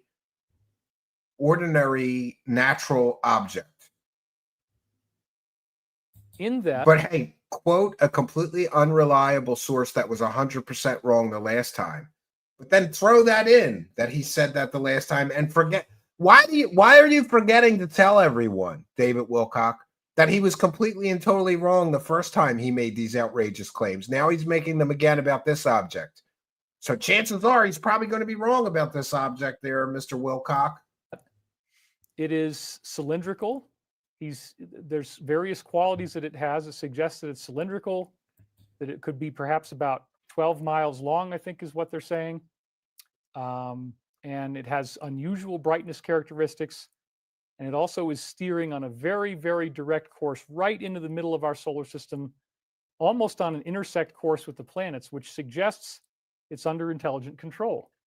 Thank you so much, David. Patreon How does that would be a suggest nice way intelligent for people to donate control? towards your There's work on a regular objects. basis. This is Kalen Robinson. There's objects all the time that come through our solar system, right? Comets and whatever. Even if they're on a course to be near planets, that doesn't mean they're under intelligent control. There's no proof or evidence that this thing is under intelligent control. It's just fantasy, right? And false hope. That's what he offers people: fantasy and false hope. Did create. Oh, one moment here. Don't want to miss that. We had some more support there from Echo, longtime show supporter Echo. Good to see you back again. David is a disgraced televangelist for extraterrestrial Jesus. That's exactly what he is. He is a space grifter, right? Oh, thank you, Echo, for your kindness, generosity, and support. Praise the cash. Praise the cash. Hallelujah. Thank you, Echo. Charlie Troll is here. Long time show supporter with 5 saying halfway to the goal. All right, we're halfway there. Don't you want to see us hit the goal, bitch? God bless the goal, bitch. Thank you, Charlie Troll. Has been a long time show supporter for a long time and is a YouTube channel member. And I believe Echo is also a YouTube channel member. And hey, did you know? Yeah, Echo is. If you become a YouTube channel member, hit that join button. Become a YouTube channel member during the live broadcast. I give you a big shout out and a thank you. So big shout out and thank you to Troll and Echo for their kindness, generosity, and support of the show. It is much appreciated. The Patreon page at one point, but I haven't really ever looked at it again. So, but you know, yeah, that is something we could do. Anyway, here is the link to that article. And so there's a lot of stuff in there, and I'm not going to cover all of it. But by the way, so far he's cited a disgraced Harvard scientist who is completely wrong and is being caught selling a book that is completely wrong, claiming Oumuamua was an alien spaceship. And he's still selling the book. That's proof he's a grifter. You know, most people with a conscience, when they get something that wrong, or a real scientist would pull the book and stop selling people a book full of lies and unproven theories that have been since proven completely and totally wrong. Not Avi Loeb. And who's the other person he's citing here? Anna Paulina Luna. And did you know her nickname to many people within the government is Anna Paulina Lunatic? Because she spends more time chasing aliens than she does doing anything to actually help her constituents, which is kind of crappy, right? And Starlight Warrior reminding everybody, 207 watching, but only 104 likes. Hit it, people. Yeah, let's hit the like button. Let's hit the like button. Can we hit 10 super chats, Aunt Spooky? I sure hope so. Let's hit the goal, bitches. Let's hit the goal. And for those unaware, even just consulting with an attorney, and you might not actually file a lawsuit, because after all, the person that you're considering filing suit against or taking legal action from is a complete and total wackadoo that may just ignore it. And then how are you going to get paid when she's broke, right? It's very expensive. So it's good to have some show. It's good to, yeah, she is hot though. I'll give you that, Scopely. She's a former Instagram bikini model. I think she should have stuck with that, because she doesn't not have the brains to be a U.S. congressperson, Scopely, but she is hot. Maybe I could fix her, right? She's hot enough. I would try. If I wasn't married, I would try. I would try to fix her. Yeah. Anna Paulina Luna is hot as fuck. Yeah, I do think she's attractive. Remember, I'm gonna get myself in trouble. I should just shut up. But I really, really like, and for most of my life, all of my girlfriends have been very dark-haired women, a dark and sexy kind of thing, right? She fits that bill. My wife, somehow, I don't know how most of my girlfriends were all dark-haired or brunette. I ended up with a blonde wife. I had virtually maybe 2 or 3 blonde girlfriends in my entire life. And I've had, I don't know, an awful lot of dark-haired ones. AOC is hot as F too. Imagine a threesome with them. Yummy. Well, you can do anything with AI nowadays, Page 5 watch party. So you can explore that as much as you want. Yes, if I was younger, I would organize a special naked skiff meeting with her. But come on, I'm getting distracted thinking about hot Congress people. Why isn't the brightness flux from this comet changing periodically? In other words, it has a steady brightness, which is very, very strange to him. Normally, you would expect it to be rotating. Yeah, keep it down. And you would expect that as it I'm gonna get rotates, myself in that trouble. parts of brightness come brighter and then dimmer and brighter and dimmer, as you would normally get with a comet. It turns end over end. There's a brighter spot, there's a dimmer spot, and that changes. That's not what's happening here. I'm trying to put my shoes back on. Instead, he says, either 3i Atlas is not rotating, or perhaps, I hear you, Garachi, but it's probably a lost cause. The rotation of its nucleus is hidden from view deep inside a thick cloud of dust. But again, the idea is she almost never watches. It could just be a glowing object That's what keeps me rotating because not murdered. And as crazy as that sounds, he actually goes on to say that's what it might be. It might be a spaceship. Another interesting fact gleaned from images of 3i Atlas is that it has a leading glowing halo rather than a trailing tail. Why is there a glow ahead of the object? Right, that sounds totally weird. It's not like a comet at all. One possible explanation is that the object does not spin, meaning that the day side is hot and the night side is cold. Again, a non-spinning object suggests it might be under intelligent control. No, a non-spinning object doesn't suggest intelligent control. David Wilcock is a moron. And so, as I don't care if he's got a doctorate degree, I will debate Avi Loeb on him being a scam artist and a grifter any place and any time, including Harvard campus. I would show up to Harvard campus and in front of the whole Harvard student base, I would prove that Dr. Avi Loeb is currently and has been scamming people with fake information, false information, disinformation, and misinformation in a book that he knows was speculative at the time and has been completely and totally proven to be his theories and speculation was all 100% false. He's still selling the book. That's a con artist, friends. A moral or ethical person would pull the book and not take money from morons, knowing that he was completely and totally wrong about a Oumuamua. This brings back the argument from my published paper that 3i Atlas cannot be a 10 to 20 kilometer rock because the available rocky material in interstellar space can only deliver a 10 to 20 kilometer rock to the survey volume of the Atlas Survey Telescope once per 10,000 years rather than once every 10 years as required. So, in other words, the science doesn't check out for it actually being a rock. And again, just so everybody is aware, sometimes bullshit sounds convincing. That sounds like a convincing argument. Then why is every astrophysicist that I've seen, and not every, but many, and many astronomers saying that Avi Loeb is completely and totally wrong, and that this alien hoopla is just that bullshit hoopla? Why doesn't David Wilcock show his followers all the scientists that say Avi Loeb is wrong?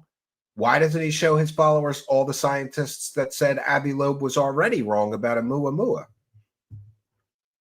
I mean, it's really sad that, this is what happens, though. David Wilcock has to construct false realities for morons. That's what he's doing here. You got to leave out, if you have to leave out half of the data to convince morons, then you're not an honest actor. You're not a truth seeker. You're a bullshitter. If it's not a 10 to 20 kilometer rock, then what is the origin of the object? So as we go on here, same link. As it turns out, the trajectory of... Oh, it doesn't have rare features. Let's go to the next clip. I can't listen to this clown spew fake science. And, no offense, but like, do you really want to get your science information from a guy who believes that angels tell him to take baths and piss to get superpowers? Right? Well, that's interesting. Rotary Matrix has gifted 1 True Seekers membership. Thank you for that. This, my friends, is why you have to become a subscriber. Because if you're a subscriber in the live chat and a kind and generous soul like Rotary Matrix comes along and gifts a membership, you could win one. But isn't it interesting? I am not told, I guess, by StreamYard who gets the gifted membership. The other software tells us who won the gifted membership. So whoever you are that won the gifted membership, you should know who you are. If you're in the live chat, thank Rotary Matrix, and I will as well. Thank you, Rotary Matrix, for expanding our membership and expanding our community. Gifted memberships are a great way to do that. We'll check in with the Kick chat as well and make sure we have nothing new to call out on the Kick side. We've got Clydesdale who gifted 5 subscriptions, and I don't care if it cuts off my voice. Thank you, Clydesdale, for 5. Count them.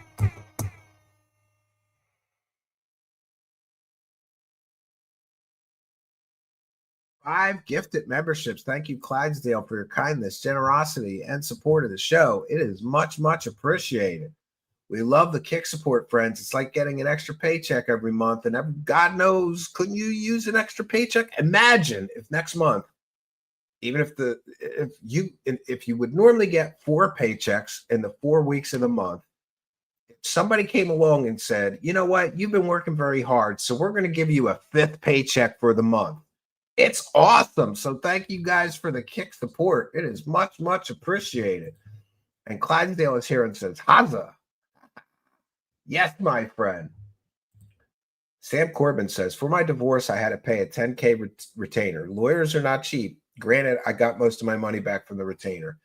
Well, in the case of divorce, you got to do what you got to do. My brother paid through the nose for his divorce, but he came out way, way on top. His wife was ex-wife now, she was a moron because she could have forced the sale of the family home. She could have forced the sale of their vacation home. She could have got a portion of his pension and more. She didn't get any of that. And she lost custody of the children, right? You got to know that when a judge and a court looks at the mother and says, these children really would be much better off living with the husband, she's a mess. They don't do that unless that woman they always give the children to the woman. But in his case, he got full custody of his children for most, I can't remember how old they were, probably 6 or 7 and 8, like that kind of an age. When he got full custody, they're all grown adults and living on their own now. He did a great job raising them. Family courts favor the mom favor men extremely rarely. Exactly. He had to prove she was a total mess, but there was drugs involved and some other stuff. So she had a bad history of financial problems. She refused to work or get a job. It's kind of a mess. Yeah.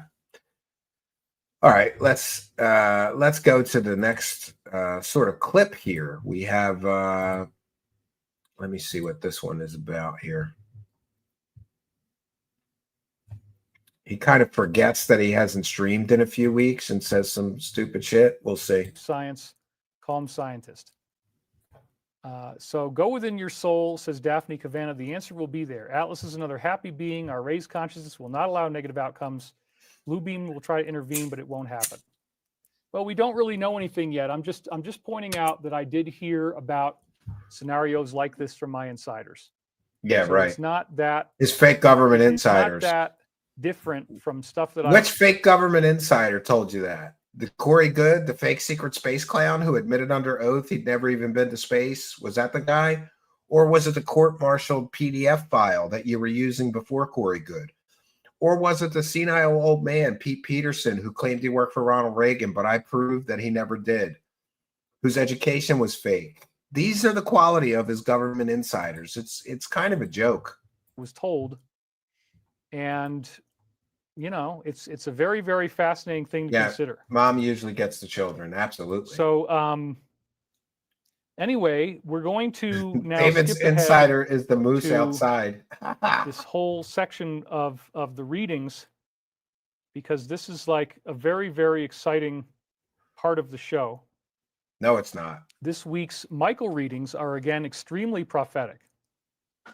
And it does talk about the idea that this could be some type of strange, pre-planned attack. It kind of pops out at you, and it's like, whoa, really?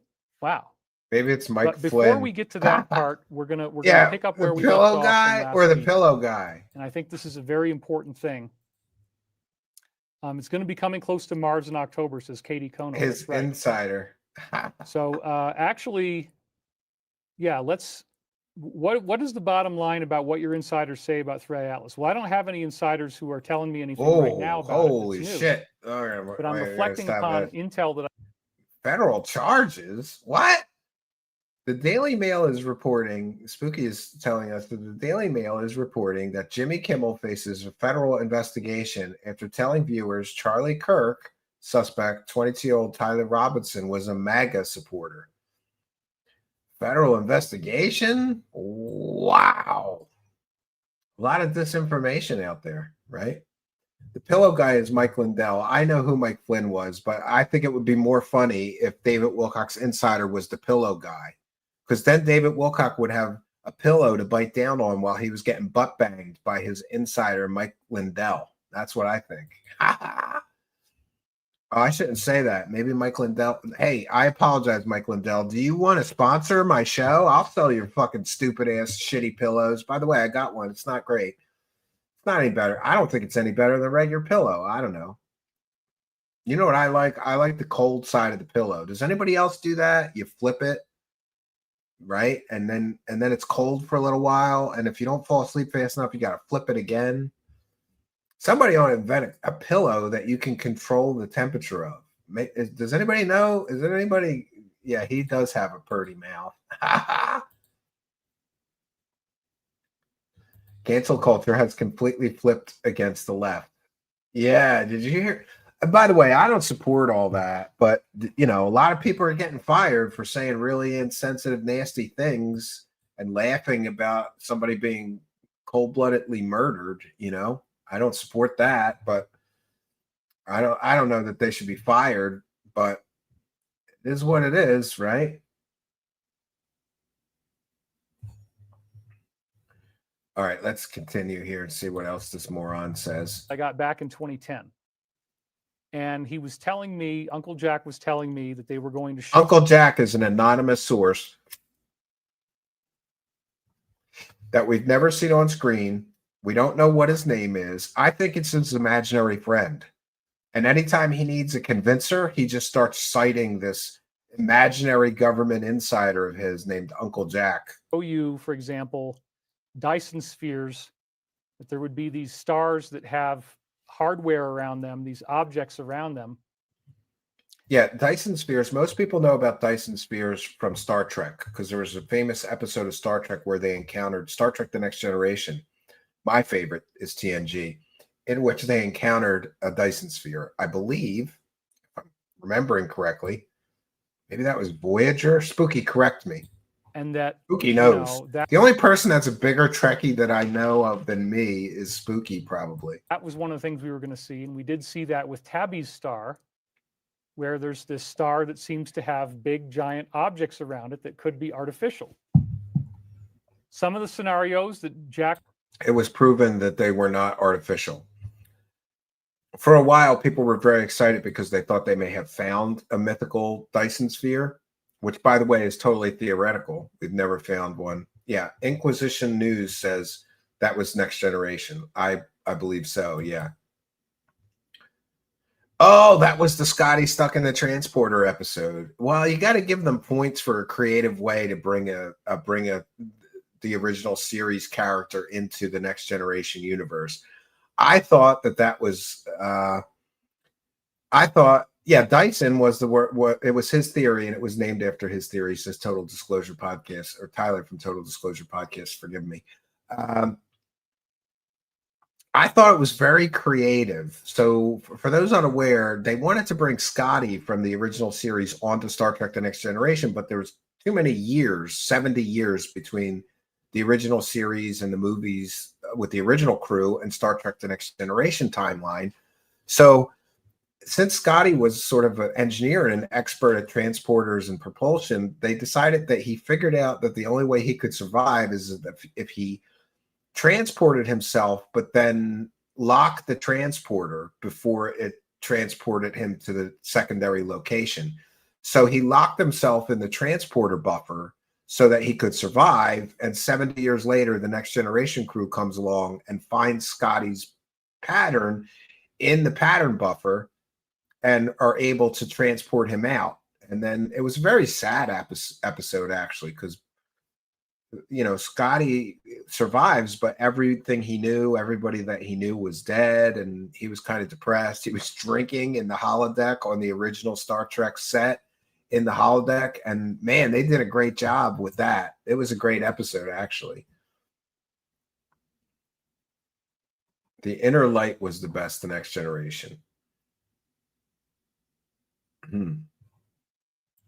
Maybe. Was telling me about would imply that they would be able to trace the ship's trajectory back to one of these type of Dyson spheres, one of these types of artificial robotic solar systems. So it might be like some type of AI, some type of robotically powered thing. Yeah, and it might be space squids, and it might be space octopuses, and it might be space whales. It could be a lot of things. Most of what these morons like Wilcock do is just speculate endlessly. Might be a lot of things, Wilcock. Again, doesn't mean it is. The Werner von Braun scenario is one of the things we've heard about, that it could be some type of weird invasion. Yeah, a single source and a dead man. So you can't even check if he actually said that. Again, let's go on ahead and read some of our latest Archangel Michael time loops, which we've been doing every week. Spock wasn't an android. Because we're going to get more insights into everything that's going on right now. now. But they didn't have to explain Spock appearing on the Next Generation because Vulcans live for hundreds and hundreds. I don't know. Does anybody know what is the average lifespan of an average Vulcan? But it's hundreds and hundreds of years, I believe. Like, remember Star Trek Enterprise? Does anybody know how old what was the female? God, I'm blanking. The female Vulcan character on Star Trek Enterprise was like 70 years old, and she looked like 25. So they age very, very slowly. Apparently, 200 plus. Yeah. So they didn't have to explain Spock still being alive on the Next Generation, but they sure had and then they come up with, I didn't like Star Trek Generations, the movie. I mean, I kind of like the movie, but the story of how Kirk survived and could interact with the Next Generation crew was kind of hokey. And I didn't really like the way that they killed him. Why can't they just let characters you love ride off into the sunset and you can just not see them again, but not, it's like they have to kill them. Look at the Star Wars fiasco with these last 3 prequels. Why didn't they just kill my whole child? Why didn't they fucking kill Chewbacca and C-3PO and R2-D2 too? Put C-3PO and R2-D2 in a fucking crusher and destroy them and destroy their memory matrices so they could never come back. Why didn't they kill Chewbacca? You know why they didn't kill Chewbacca? Because Wookiees live for a very long time and they could put anybody in the Chewbacca suit. I think they killed Luke and Princess Leia and Han Solo because they're going to want too much money to continue to be a part of that franchise. And they didn't want to pay them ridiculous amounts of money. So let's kill one off per. Well, I mean, in the case of Carrie Fisher, they kind of had explained something because she had died in real life, right? Yeah, Data was the android. My favorite Star Trek character of all time was Data because there was one point in time where I was hugely into robots, and I even worked at Drexel Robotics Lab, and I love I love stories about androids. Like I love Blade Runner. You know, I love those androids in the Alien series, even though they're kind of techno-organic androids. They're not really like, I like technological androids like Data. They killed off Hand because he didn't want to work for Disney. Neither did Mark Hamill. Well, they might have wanted to work for them if they had a goddamn clue and could write a decent story. Do you know there's like 100 books that they could have drawn from? Luke got married to that other Jedi and had children. That's where they kind of stole the Kylo Ren storyline from. But like, Disney just screwed the whole thing up. I hope that Disney gives the whole of Star Wars to Jon Favreau, because go watch The Mandalorian and tell me that's not great Star Wars. The Mandalorian is great Star Wars, and that's all Jon Favreau. He's a huge Star Wars fan. And I don't understand the creative decisions that some people make. Like, why would you give such an important responsibility of rebooting Star Wars to somebody that's not even really a Star Wars fan? Doesn't even, and in the case of the second part of that trilogy, they gave it to somebody that didn't know anything about Star Wars to direct. Here, direct this movie about this incredible universe that all the fans love that you don't even know anything about. It makes no sense whatsoever what they did. Those last three, I mean, they're somewhat enjoyable, I guess. You know, I try to just hold my nose and enjoy it. My son liked it because he just loves Star Wars. Yesterday, my son and I watched Attack of the Clones, or Revenge of the Sith, I mean. And I got to say, I felt the same way about the prequels when they came out. I was like, this is very, very different. I thought it was too grand, and it didn't match the next three. I really think that Lucas should have done them in order, because it looks out of place. Like you're having these huge battles and everything that scale wise, the prequels were huge compared to the original three trilogy. All right, but let's continue here. We're getting off on a tangent tonight for sure. We should do a sci-fi night. So on June 18th, 1999, 4:01 a.m., I was reading 1984 by George Orwell. And the dream was more. He knows exactly what time and what he was doing on the exact date. No offense, Wilcock, you're not that important. Or like a movie. I was definitely striving towards a positive, a spiritual solution to things. I had a reverberating consciousness of very powerful synchronicity. And then quite abruptly, the phone rang twice and then stopped at 4 o'clock in the morning. The ungodly time in the morning, I wonder who would have done something like that. And though I did not say so on the tape, it scared the hell out of me. So this was a very powerful event that took place, and it'll be referenced later on. The call last night was an anonymous call, one of the first times I've ever gotten one here. It was highly unusual that anyone would try to call me that time in the morning. Why I had a dream. Why is this so important that you make slides about it? That the caller was my friend from high school, Don. And again, no disrespect intended, but this character shows up so much in my dreams, and it's also, again, the first name of the President of the United States.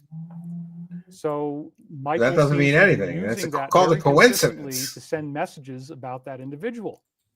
And it's a fascinating thing. So the idea is that there's going to be a midnight call from the president. And I'm not sure what that really means yet. Yeah. The calling card, it could be that there's something getting ready to happen. Let's get to the next timestamp. Anyway, maybe it's here for the baddies as they get vaped by a death angel. Who knows? Night Shift said that. Soo-wee! Darn it, boy, says Nate Pierce. Hi, David. Wanda from North Carolina. All right. So, yeah, we're holding true really well now. We got 4,290 viewers. And he loves to comment about how many viewers. Remember when you were getting 10 or 15 or 20,000 viewers? Now you're down to 4,000. Isn't it strange? I mean, did you guys just pick up on that, right? what was the dream? What did the dream just say? That there was a weird phone call at 4 o'clock in the morning, disrupted me in the middle of the night. I didn't want to get the phone call.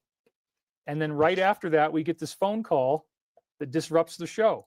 That's pretty freaking cool. Yeah, like he couldn't have a friend call his cell phone just so he can claim some sort of synchronicity. Sure. You got to admit, that's pretty freaking cool. That just happened. Wow. Okay. So the caller was, again, 47, using a calling card, and it scared the crap out of me. So I think something is getting ready to happen. That phone call synchronicity that we just had here could be further confirmation of that. Again, these are just the kind of divination things that I like to look at to make intuitive connections. I believe that we are more intuitive than we give ourselves credit for. These things. Oh, yeah. We're all more psychic. Yeah, sure. And, let's just be good to ourselves, and let's take stock of what kind of evidence we can put together, because there's cool things to look at. So then this is where Michael comes in and says this. Now, remember, we were just talking about an astronomical object. Okay, we're just talking about the 3-eye atlas. And again, I'm going to read you the reading from the day before of 6/17/99. I'm going to read that at the end. Oh, emergency contacts will ring anyway. Well, I don't really have any of those. As if the call needed to be validated by a phone call right now, says Counter Coup and Blessing. That's true. It's pretty cool. If humanity is in danger, they would not be telling us, the common people. Check your phone. There are no coincidences. Better safe than sorry. No, we don't need to do that. Yeah, we don't need to do that. It might ruin my talking remember point. Turning it into focus mode. I think I did, but maybe I didn't because I was very busy. It's the president on the phone. It's Yeah, Ashton right. Forbes. It's somebody Ashton Forbes, wanting yeah. to buy cigarettes, ham, fireworks, and bacon. This is Patrick McHugh. Something is always about to happen, says Sam Corbin. That's right. What he can't even read his cliff notes properly. There is a prophetic reference to this object in the reading from the day before. We're going to read that at the end. I put them in reverse order for a specific reason. But then Michael in 1999, apparently, again, these time loops are so amazing. He knows they're not amazing. That we're doing this nonsense. show now. This is nonsense. In 2025. And we're looking at astronomy. We're looking at an astronomical object. By the way, did you know there's one big problem with him claiming that an angel is telling him what the future is? Angels have some incredible abilities. First of all, though, they're not omniscient like God. They're not omnipresent like God. They cannot be in multiple places at once like God. And one other very powerful limitation that they have is that although they're incredibly intuitive because they are given the whole of the knowledge of the entire universe at once, the psychology of angels and demons is very interesting to me. So, for example, when we humans, we have to take time to learn things and learn even concepts. Like, imagine the concept of a dog. You have to encounter a dog to understand what a dog is, or at least see pictures and be taught about dogs. Maybe multiple times you have to learn about dogs before you sort of understand the concept of a dog. But an angel, when angels were created, they were given incredible knowledge all at once of the entire universe.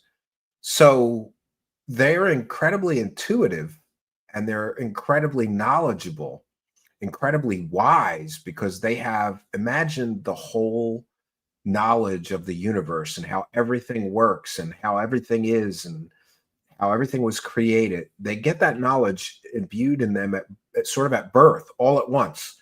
There's no learning for them. They just get all that knowledge. But a very powerful limitation of angels is that they cannot tell the future. They cannot see into the future. Only God can do that. So for him to say that an angel is telling him the future from 1999 to what's happening right now is completely and totally theologically wrong. Go ask any Egyptian, or go ask any, I almost said Egyptian imam. Go ask any Muslim imam or cleric, Go ask a Jewish rabbi. Go ask a Catholic priest. Go ask a Christian pastor or minister. They'll tell you that angels cannot see the future. Or who is it? Michael Heiser, who's very famous in sort of the conspiracy land community for his, unseen realm work, talking about demons and angels. He says they can't see the future. Neither can demons. So sometimes demons will sort of look at the situation and intuitively know or guess basically what's going to happen, but they can't actually be sure or see it. That's a really big problem. Archangels are on another level than your average angel as well. Yeah, but they still can't see the future. They still have limitations, right? So angels are kind of a large language model. Yeah, I mean, that's a good way to put it. Large language models have they're really trying to feed these large language models with the total all of knowledge known to man. And imagine a being like an angel. Yeah, it's good. It's a good comparison. Angels have the whole of universal knowledge, right? Like they know, and they also have, even though they're not omniscient, they have sort of enhanced senses. Like, for example, they know everything about Mars and its entire history from its birth to now. They know everything about all the planets and all the solar systems from their birth till now. They know all of human history from the beginning of humanity until now. And they're given all of that knowledge all at once. It's interesting, and maybe we'll do a show on the psychology of angels and demons. I'm starting some new series. You never knew, right? Ray says, when I look at the idea of demons, angels, and religion in general, I see it as a first grift, the original grift from which all their grifts flow. Well, yeah, I mean, that's a somewhat cynical way, but as skeptical as I am about all of this other stuff, maybe it's just 12 years of Catholic brainwashing and scripture study. But I do believe in the reality of, let's just say, I believe in the reality of other non-human intelligences, but I don't think that necessarily means extraterrestrials. It could mean things like angels, things like demons, things like small g gods, like the pantheon of gods from the Greek mythology or Norse mythology or Egyptian mythology, And if you really look into demonic hauntings and oppressions and obsessions and vexations and hauntings and demonic possession, it's hard to explain that away. I think there's much more evidence for demons than there is, and angels than there is for aliens, right? Tyler says, it kind of makes sense. If demons exist, then this guy is quintessential vessel for evil material. Well, if it turns out that disclosure doesn't come, if it turns out that open extraterrestrial ET contact doesn't come, and if it turns out that mass arrests don't come and ascension doesn't come by 2025, I feel confident in saying that if he was actually in communication with anything besides his own imagination, if he was actually in contact with a non-human intelligence, it was likely demonic in nature, because a demon would deceive the vessel, but an angel would not.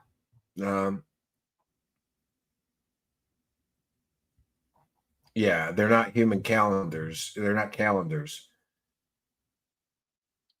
Yeah, profound belief requires profound evidence. Fair enough. Fair enough. And maybe we'll start getting into some of the evidence for angels and demons, and we'll see what people think. I find it interesting. And angelic encounters and demonic encounters, to me, are very, very interesting. But I will say this: when it comes to demon possession, there's that one guy.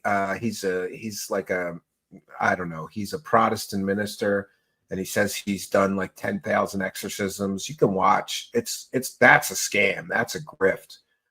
But some of the Catholic people that I have talked to, and I have, by the way, spoken with at least 3 Catholic priest exorcists. One I spoke with on the record in an interview on the show here. And he was the one who was involved with that famous Hell House with that Zach Baggins. And he did that, handled that possession case for his local, dioceses, and he did the exorcism in that case. And in that case, there are multiple witnesses of these demonically possessed children crawling up walls. It's very hard to explain some of this stuff away because these people were doctors and nurses that saw this happen. They weren't, they were secular. They weren't religious people that saw this. And it's kind of hard to explain some of these demonic possession cases away. And also, one of the things that interests me is when people just suddenly start speaking languages they previously had no knowledge of. And sometimes the languages are not modern languages. People have spoken Babylonian or, I don't know, ancient Sumerian and things like, why the hell does, how do they even know how to speak ancient Sumerian? And a lot of times, but what's frustrating about demonic possession cases, and I always get sort of angry when I talk to an exorcist about this, they will not allow audio or video recordings of a demonically possessed individual. And of course, that's for privacy and other reasons. But, it seemed to me, if you have a demonically possessed person speaking ancient Sumerian, I want to hear the tape, and I want to take that tape to an ancient language expert, but let's continue here for a little while longer. The very first phrase that comes through telepathically in the reading, and again, I use remote viewing protocols, supposedly preserving 99% accuracy. Yeah, bullshit. The very first thing it says is, the real astronomers have loves like Edgar Cayce's because they are interested in going to the farthest reaches of the universe and determining new information. So that's a very fascinating thing. Now, before all the Three Eye Atlas stuff happened, when I first decoded this in June 28th, I said in context, this implies that 47 and the Alliance are real astronomers, and I believe that this is a code for seeking the Christ. They're real They're astronomers. going to the farthest reaches of the universe to determine new information. What? Well, now it's like interesting because this object could have come in from the farthest reaches of the universe, and it's an astronomical object. So there's different ways we can read this, but right away it's already hitting prophetic pay dirt because, again, no, it's not. For 2 weeks, I was getting ready to do this Comet 3i Atlas show, and I kept kind of kicking it around. I'm so sorry, but I've just had so much on my plate, so much distraction. And then, being tired as well. Listen, he's selling a house at a big loss because he's too lazy to go there and just hang out in a hotel, I guess, for a few weeks while he hires contractors to fix all the broken shit in this house he owns. He's so lazy that he's taking a huge loss selling. At least I'm assuming he's mentioned that he's taking a big loss selling it as is. And what do you have to do to sell a house as is? Nothing. You're not fixing shit. You talk to a realtor, you list the house, Starlight Warrior with one for the goal. Thank you for your kindness, generosity, and support of the show. This is an interesting comment. Starlight Warrior says, I was on the battlefield, 2 tours to Afghanistan. I've got lots of evidence for angels and demons. My own eyes witnessed the impossible many times. Well, I'd love to hear some of those stories. So you should email me at truthseekershow@gmail.com. Even if you don't want to come on the show, I'd still like to hear some of those stories. And thank you so much for your kindness, generosity, and support and helping us to praise the cast, bitches.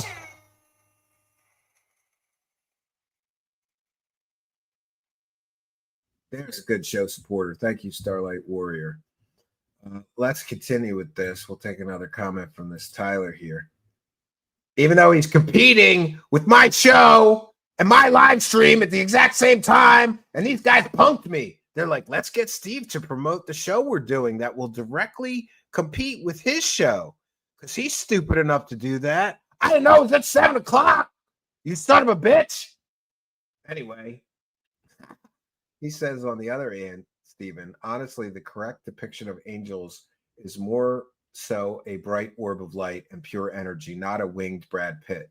So maybe the line between UFOs and the supernatural. the craziest angels depictions are the like wheels inside of wheels, and they've got all these eyes and stuff. Yeah, you're right. They don't. Some of the biblical representations of angels, it's not like winged humans, which is the way they're usually depicted. Although there's multiple instances in the Bible, and by the way, I've been doing research on this, so I actually have every biblical verse, both in the Old and New Testament, that mentions either a demon or an angel or a small g god or a Nephilim or hybrid or whatever, anything non-human that the Bible mentions. I have all the Bible verses in one PDF file now. They can take what appears to be human form, some of them. And of course, there's all different classes of them and stuff like that. So it depends on which kind you're talking about, I suppose. Well, hopefully my sleep, I'm going to start getting more caught up. It's just been very hard to get consistent rest lately. And that's one of the struggles that I'm dealing with is, working through the insomnia aspect of whatever is going on. It's been very hard to get rest. Dude, you just had 2 weeks off where you did nothing for 2 weeks. That's very obvious. How is it hard to get rest when you only work 1 day a week? This guy's only worked 1 day a week for 2 years now, maybe 3. Now, sure, maybe the night before he does the stream or even the day of the stream, wake up early, like 8 a.m. or 10 a.m. and slap a bunch of bullshit slides together and then do 3 hours and make thousands of dollars. But he's complaining it's very difficult to get the quality rest he needs. Your whole life is rest, you loser. My phone does all kinds of things. It has its own mind. It's a free thinker. I might as well accept it.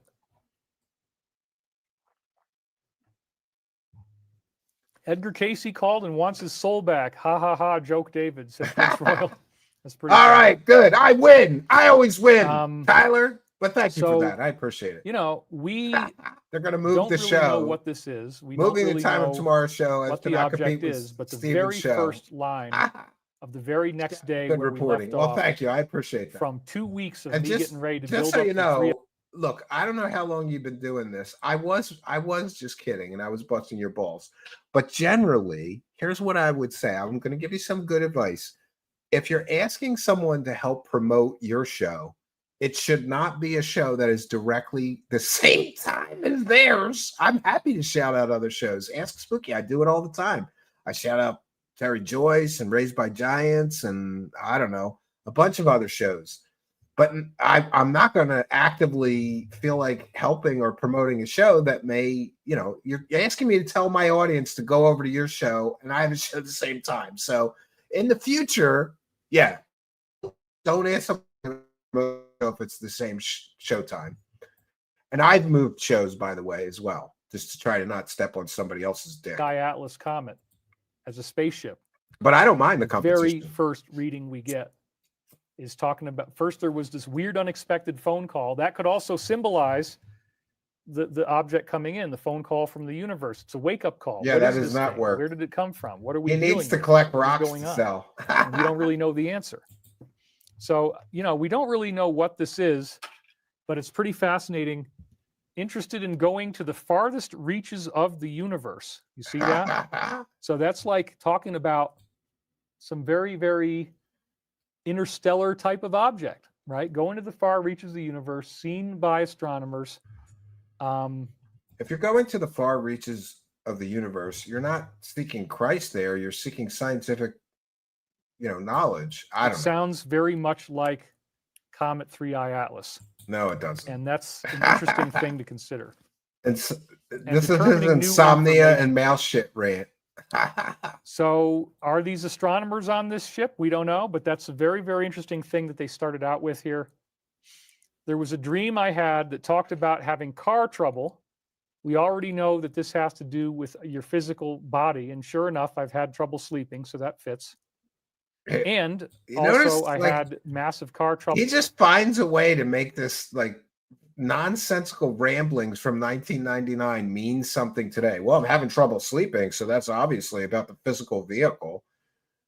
No, you had a dream about car trouble. That doesn't mean it was about you having trouble sleeping. This is such a huge leap. It's so stupid and childish. But with the dead battery, the alternator, and mouse infestation, this is why I had to stop feeding the animals Oh, poor outside dude. because again, you don't want to put out food for birds because if you do that, you're also feeding other things. And so thankfully I've been no able to clean worries. up the I would, garage, and I've you been able know, to clean up the you house. guys gave it to And me, by so not of putting course the I'm food going out to yell anymore, at you and be an we've asshole treated the about it. I was infestation just kidding. almost I completely. don't care. There's You can still a leave at the little same bit of stuff time, going but on, but if you want to get my they're viewers over there, they're it's not a going good to come idea to back move it. because the mice don't have anything to feed on. So, Yes, buy my books and conference the tickets, physical retreat trouble tickets. with the Watch my vehicle monetized has crap. different levels. Everything is about me and my that's car one of them. troubles.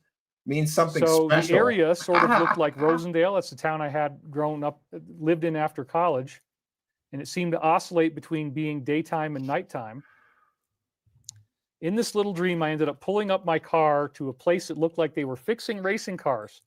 Well, again, this spaceship is kind of like a racing car. So this is an interesting parallel. I was dreaming about race cars. This spaceship is like a race car. Like, listen to the leaps he's making. This is so stupid. There's a lot of people who were racing around me, and it was scary. So I'm at like a racetrack. And I think this refers to how, I'm trying to heal the insomnia in the present. My mind is racing. That was one part of it. Working diligently to address root causes of the problem, resolve all of them. And as I said, I've looked at things like carbohydrate deficiency because I went on a paleo diet, which is why you guys say I look less swollen or bloated. My face looks better. Yeah, so I'm working on that. Paleo diet. Interesting. And again, I think the racing cars also just refers to how intense everything is right now, that people are freaking out about all the different stuff that's going on. Very intense times, very intense energy. Oh, come on. Wait a minute. Wait a minute. Something was Wilcock, really? definitely wrong with my car. I had to look it up. A paleo diet emphasizes foods our hunter-gatherer ancestors could obtain by hunting, fishing, and foraging, focused on whole, unprocessed foods like lean meats, fish, eggs, fruits, vegetables, nuts, and seeds, while avoiding grains, legumes, that's beans, dairy, and refined sugars. Well, I mean, it's a fine diet, but look at Wilcock. I don't know. I don't get it. I was worried. Pulled into a service station, got service quickly. An animal in the car was the root cause of all the problems, and I believe it was a mouse. Oh, an animal in the car. Fascinating reflection how my car got infested with mouse waste due to the log garage. Nuts ended up in the roof. It wasn't actually the roof, but I was able to, they actually fell out. And so again, all that stuff has pretty much gone away now. But his car was so infested with mice that nuts were falling out of his car roof when he got in his car.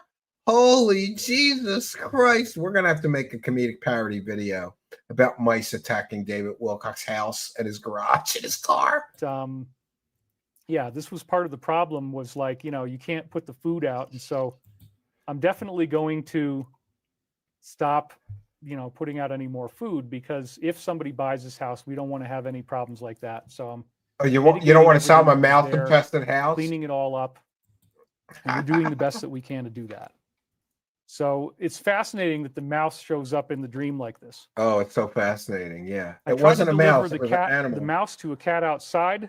The cat was going to bite and kill the mouse. All of a sudden, the mouse got very big and was also shaped more like a cat. What are we listening I was worried to? the cat wasn't going to be able to kill the mouse. It sounds like a fucking cartoon. I saw the cat biting at its throat. He's dreaming in cartoons. This is prophetic of my realization I can heal myself and not let the infestation of toxic chemicals take over. So again, and there's another cat reference that comes in later. So yeah, I mean, it would be great if I could have a cat, but I couldn't really do that. After I got the car fixed, look how great he took care of his dog, right? He let his dog die a slow, painful death. Starlight Warrior says, promote my channel. I am not a competitor. Just lo-fi, relaxed music stories. Love your channel. I'll send you an email. No, you don't have to do that. Hold on. Yeah, I'd be happy to. And thank you for the kindness, generosity, and support. Let's get some more support. And let's all thank Starlight Warrior for being such a great supporter. I'm going to get his channel and put it in the live chat.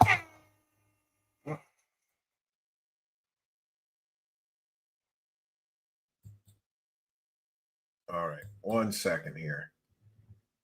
Uh-oh. No, I got to do it from.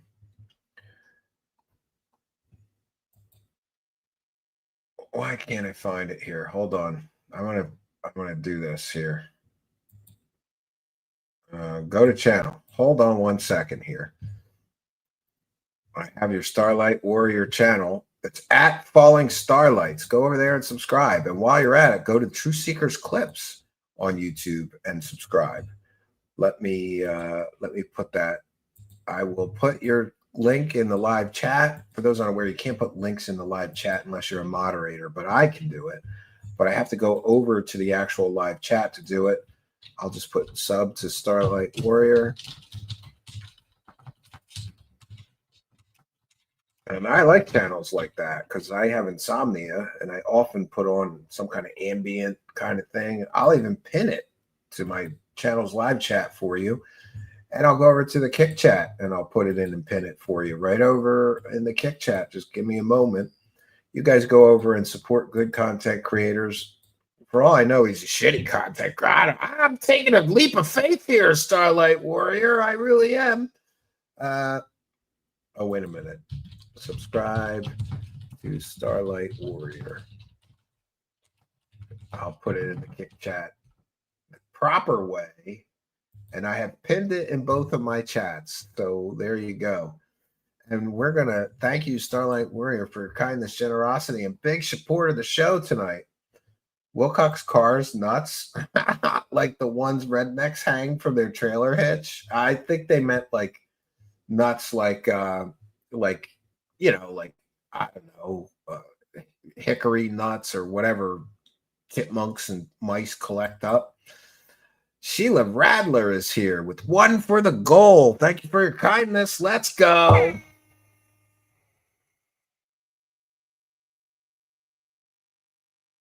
I will work on the soundboard here so that it won't disrupt things too much. This doesn't work very well for some reason, which is interesting because I have virtually the same mic settings in this software than the other one. But thank you, Sheila Radler, for your kindness, generosity, and support of the show. And I always say this too, Sheila Radler.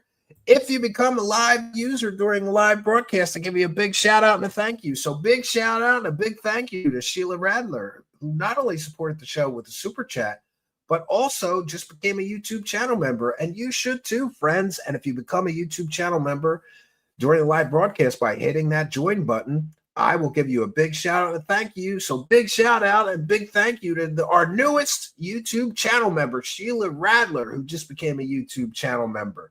And not only that, but Sheila Radler, she did the trifecta of support tonight. Look at that. Not only did Sheila Radler send a super chat, she became a member, then she gifted one True Seekers membership. So thank you, Sheila Radler. Big support tonight. Let's go.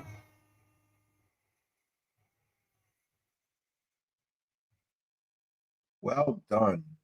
Starlight Warrior says, this channel is underrated. In my opinion, it's the best grift buster. Well, thank you. Do you know there used to be a lot of channels that do what I do, but many of them since I started have kind of fallen off. Oh, I have the background noise suppressor on. I can try to turn that off. I put the background noise suppressor on. Hold on. We'll take that off and see if that improves things. I should be able to. Maybe I can talk over it now. We'll see. I'll check in with the live show. Thank you, Arlene, for pointing it out. I'm supposed to be a tech guy. Could you imagine? But I'm a little bit on the fly tonight. So Ambidextrous is here and says, when is David's beyond military ability fighter jet propulsion happening? Or has it been allocated to a new stratospheric level of secrecy created just so they can say he's in the one above it? Yeah, exactly. It's never going to happen. That company's never built anything. They're never going to. David McLeod says, yes, exactly. I was thinking, Stephen, he killed Gurley with the neglect of his house, and all the problems the dog had was due to the mice infestation and them getting into her food and water. It could be. You don't know. You know, we really just don't know. I felt terrible for that dog. All right.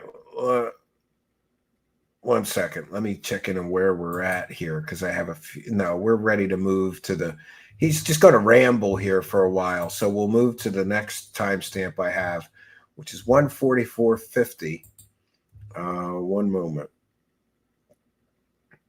144.50. That's close enough. Character, the Russell character, you know, he had blonde hair, and he obviously is some type of reflection of a part of myself that I'm healing as I go Yeah, through. he's constantly saying that Hollywood, the characters in Hollywood are being ripped off of him and his life. Like if a character is blonde, well, they're stealing my image and my likeness and my life and my stories for their Hollywood movie. Bullshit. Clean up and getting rid of excess belongings and really purging a lot of stuff that I've been holding on to for too long. I don't want to carry all He this rants stuff about the around, mice like 8 especially if I ended times up during getting a this smaller live stream. place.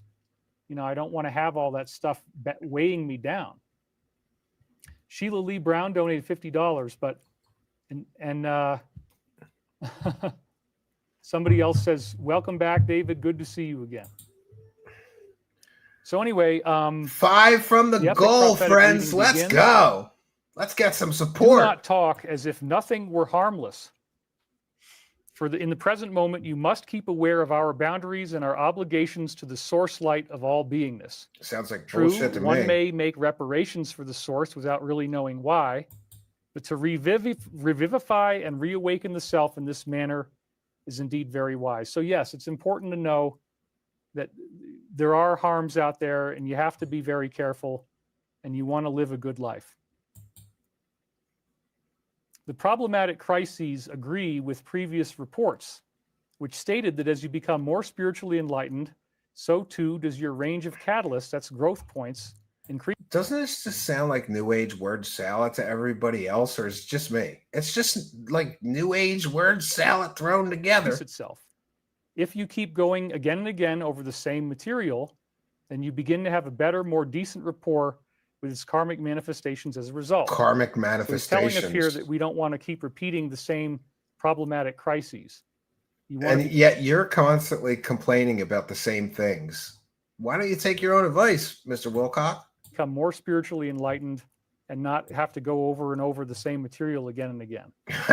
While David is going over the same material over and over again. I think that the statements about nothing being harmless when I was transcribing had something to do with the phone Suffer call hypocrisy. Suffer and hypocrite. That again could be a reference to the fact that there is going to be some type of thing that the Alliance does that comes from. All right, thank you, Tyler. I'll check out your show tomorrow when, sometime, whenever you run it. If it's earlier than mine, I'll try to watch it live. Happen, if it's later than mine, I'll watch it when I'm done. Et cetera, et cetera, et cetera.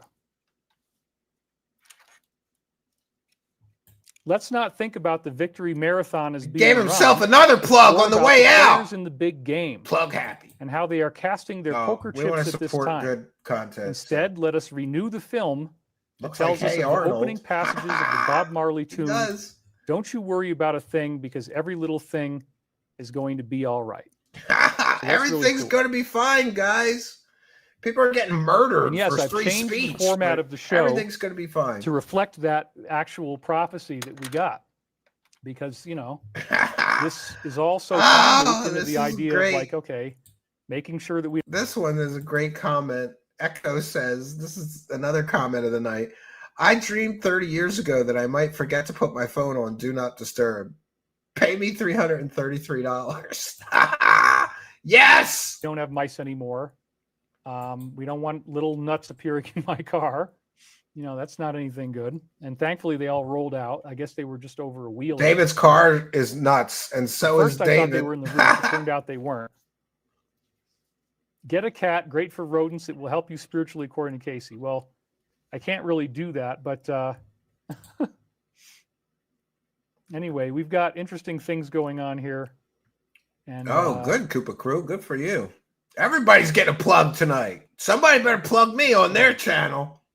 So lots of stuff to explore. Total disclosure. I'm Spooky definitely tomorrow. Very fascinated by the fact that these readings are so time looped into the present. They're not, though. You're just connecting dots that aren't there. Why. Only occasionally seeding the knowledge within ourselves as we have expressed and freely maintained our desire to serve. All right, we got to go to and the to next live. one. So We're going to go to the next timestamp. This is just such, oh my God. I feel like I'm getting dumber the longer I'm watching this, right?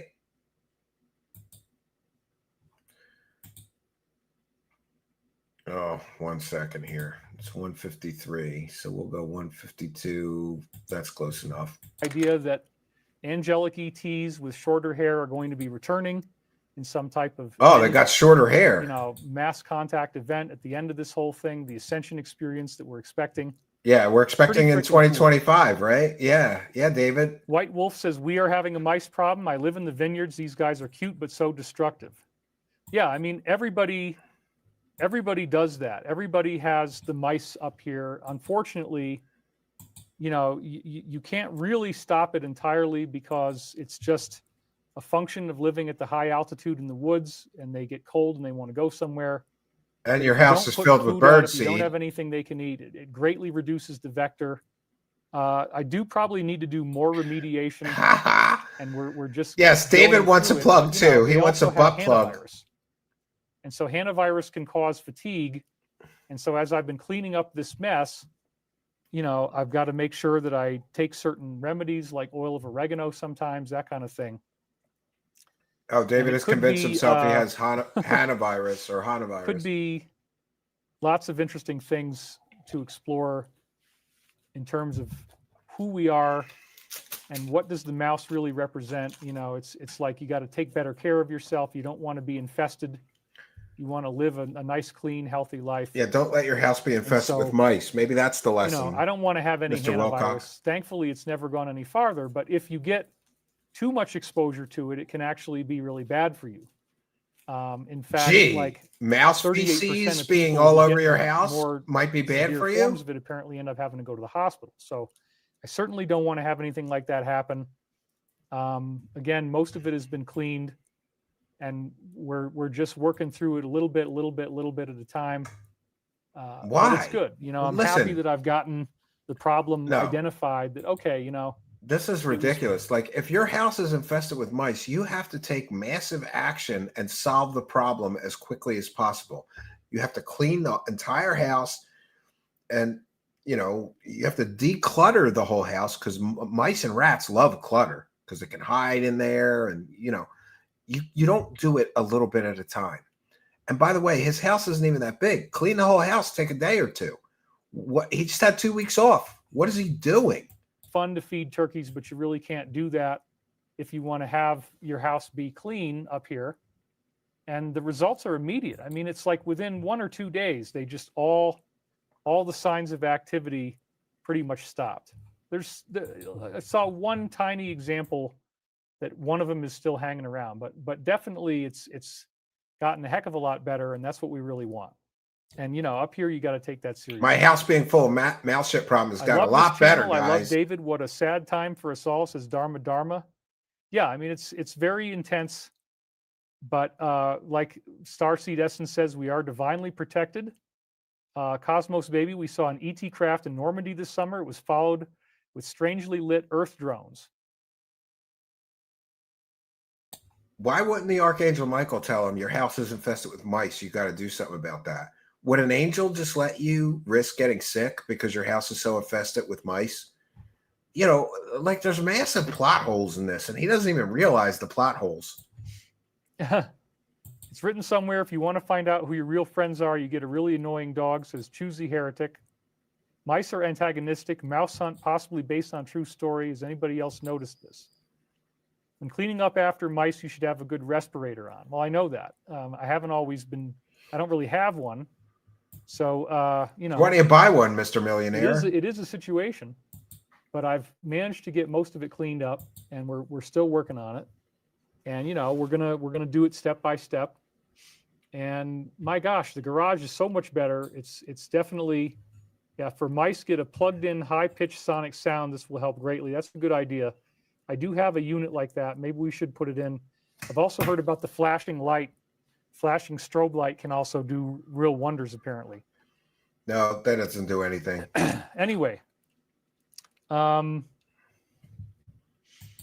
so guiding new initiates to the ancient processes about karma with shorter hair. And I think that is partly about... It's very important that the aliens that are coming are angelic extraterrestrial beings, but they're going to have shorter hair, not longer hair ones, shorter hair, like useless details that don't matter. They don't mean anything. It's so stupid.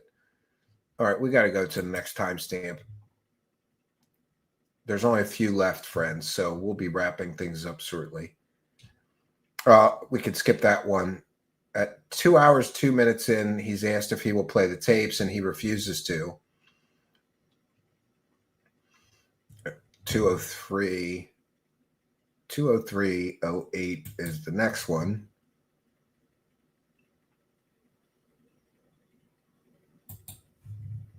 And so, again, there were some distractions, but for the most part, they got what they wanted out. I'm truly sorry to every one of you that I had to miss 2 weeks in a row during this period of distraction and insomnia. And yeah, probably some of it is hantavirus, but it hasn't really ever taken over or anything. If you thought you had hantavirus, wouldn't you go to the doctor and get tested for it? We all agree that without this contact in place, we wouldn't have the resources we do now on a variety of fronts. Anna P. will extend herself to you. Holy crap, you guys. This is like the big bombshell of the whole reading. Who the hell is Anna P? Because it's Anna Paulina Luna, the UFO. Oh, come on. When I went into Google, I typed in current events Anna P. It immediately finishes the name into Anna Paulina Luna as the first thing that comes up. So that was really, really dazzling. This is so stupid. How did they know Anna P. in 1999? Anna P. will extend herself to... Yeah, look, how many other Annas have a last name that start with P? We can just Google, give me some examples of people named Anna whose last name starts with P.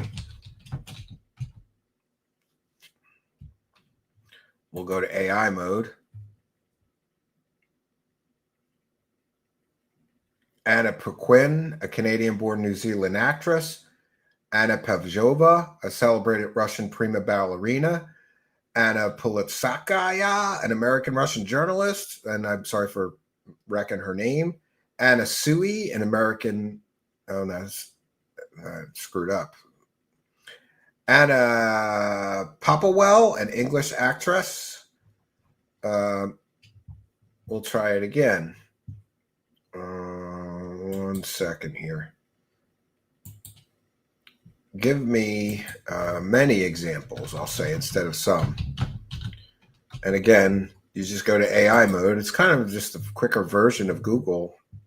It does the Googling for you.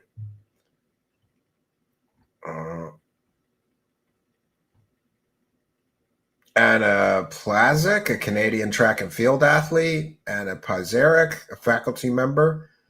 And there's 25 more I just got. So who's to say that Anna P meant Anna Paulina Luna? There's hundreds of women, even famous people, whose names is Anna and they have a P last name. He's just connecting dots to connect them to UFO shit. You. And the Comet 3i Atlas information about the incoming spaceship, the show I've been getting ready to do for the last 2 weeks, is being promoted by none other than Congresswoman Anna Paulina Luna. This was a topic we were originally going to focus on, highlight in our next show. She's not promoting your show. She didn't even mention your show. He just made that up. Here he is.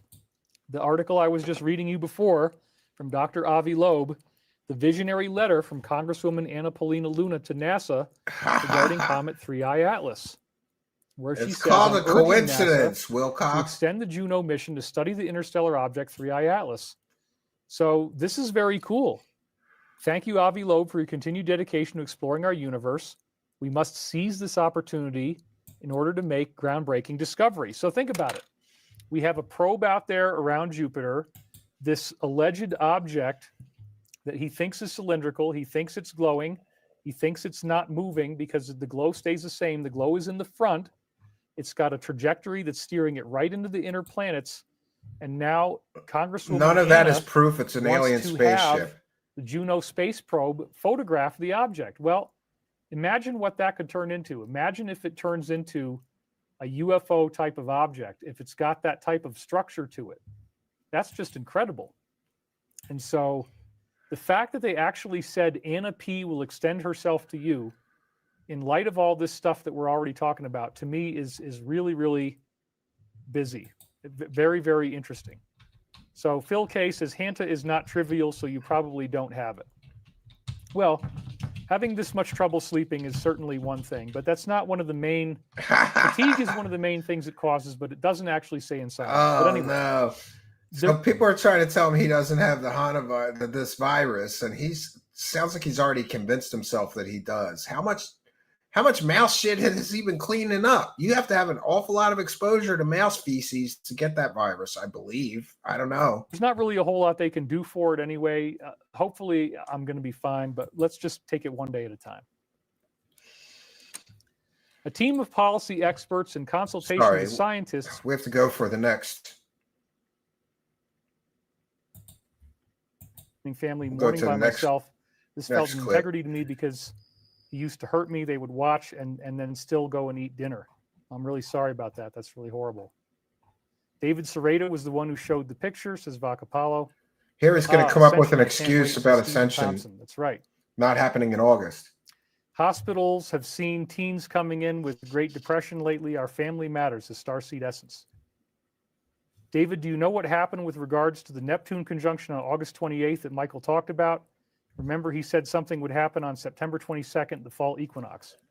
Yeah, the August 28th thing, I think, has really springboarded this new heightening of energy that's led to insomnia.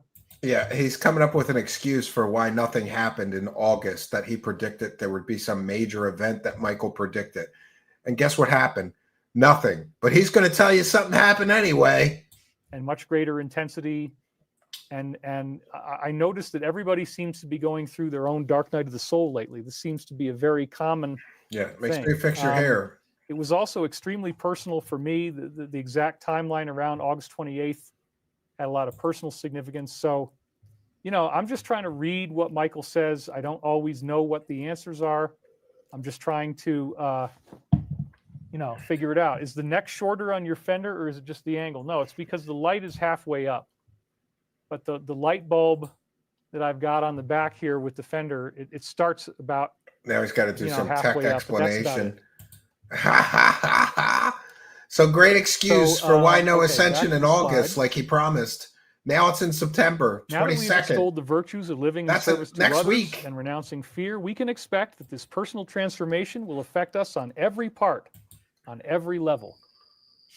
Furthermore, we do no longer need to see those other selves around us as being burdens who might drag us down, but rather as sanctimonious renewals of purpose with the one. All right, let's call it there. But we're going to share this tab again. 105 days, 2 hours. So in 2 hours, it's going to be 104 days left that David Wilcock has on this current scam. And remember, first he said Ascension was coming. Open extraterrestrial contact, Ascension, and mass arrests were coming by May of 2025, by Memorial Day, which is very close to my birthday. And the birthday gift that I got this year was that no Ascension came. The birthday gift I got this year was that there was no mass arrests or open extraterrestrial contact. So I danced all over David Wilcock's grift on my birthday. David Wilcock was wrong again. David Wilcock is scamming his friends.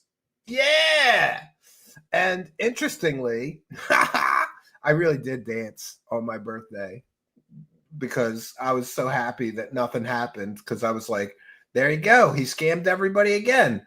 But then David Wilcock, scammer that he is, he moved the goalpost. And he's like, oh, it didn't happen, but it's going to happen in August. And then it didn't happen in August. And he pushed it to September 22nd, which is next Monday. So next Monday, we're going to be dancing again. David Wilcock is wrong again. Yeah, I'm going to do a song. David Wilcock's predictions are nonsense. And Urban Terra is here with one big bunch of support. Thank you, Urban Terra.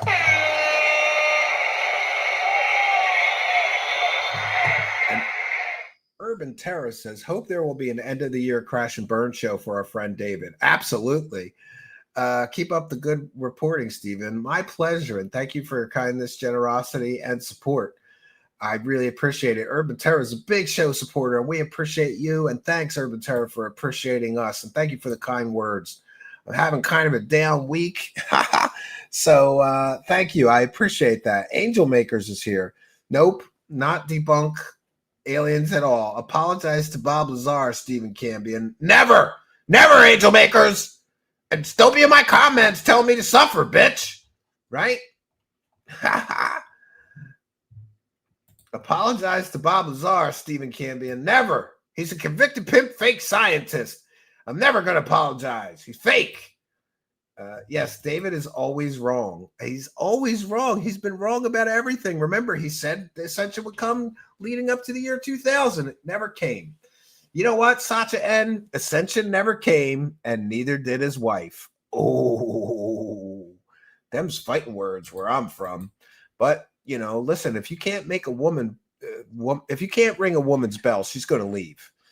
You know, like I have many friends that have gotten divorced, and occasionally it's a close enough friend that I say, well, like in one case, there was no cheating or anything. They're just irreconcilable differences, I guess. And I asked my friend, I'm like, well, what was going on in the bedroom? Was everything okay there? He's like, oh yeah, we barely had sex. And when we did, it was like quick and over. Well, that's your problem. You got to ring the bell.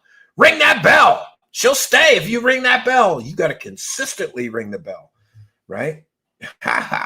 Clydesdale says, I'm still catching up on the shows I missed. Well, I'm glad to see you back. I'm always glad when, you know, this is a weird thing sometimes. Sometimes somebody will be in my chat every show, and then all of a sudden they disappear. I don't know what happened to them.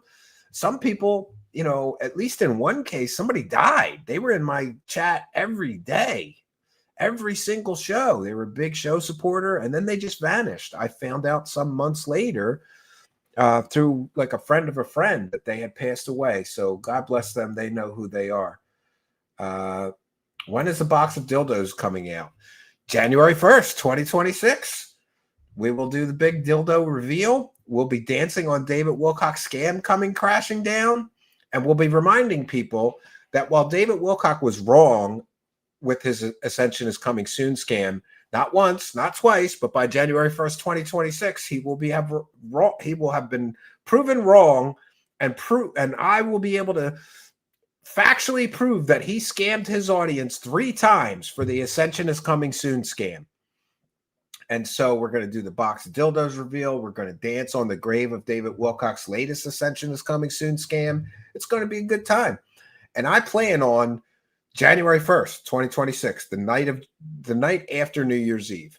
And you'll pardon me if I thought about doing it on New Year's Eve, but timing the show so that the ball would drop right as the show was ending and we could say, fuck David Wilcock, we were right again. But I spend New Year's with my children and my wife every year, and I don't want to miss that with my kids and my wife. You know, the funniest one of my favorite holidays is New Year's Eve, because I mean, I like to eat, and every year my wife goes out of her way and she makes like all these different appetizers. She'll make like mini tacos and shrimp, like fried shrimp, breaded fried shrimp.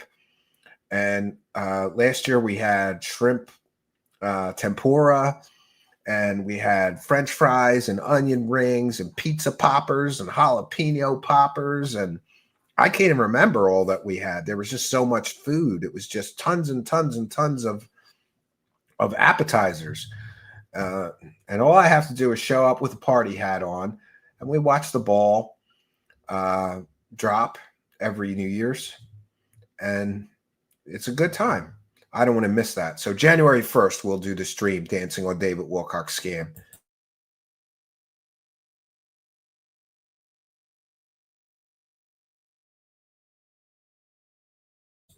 Okay, friends. Well, I've rezzed out of existence there. So we'll take the fair use banner down. I'll take some comments and questions from the live chat. before we bounce on out of here. I'm so glad that we could share the Kick live stream chats right on the screen. That's awesome. Suffer Ascension scam, says Angel Makers. That is correct. And Trolley Troll says, I already have a bottle of champagne in the fridge. I will pop a cork on this show. I'm not big on champagne, but you know what? I will pop a cork of a good champagne. We're going to get the good stuff because this is going to be a big celebration.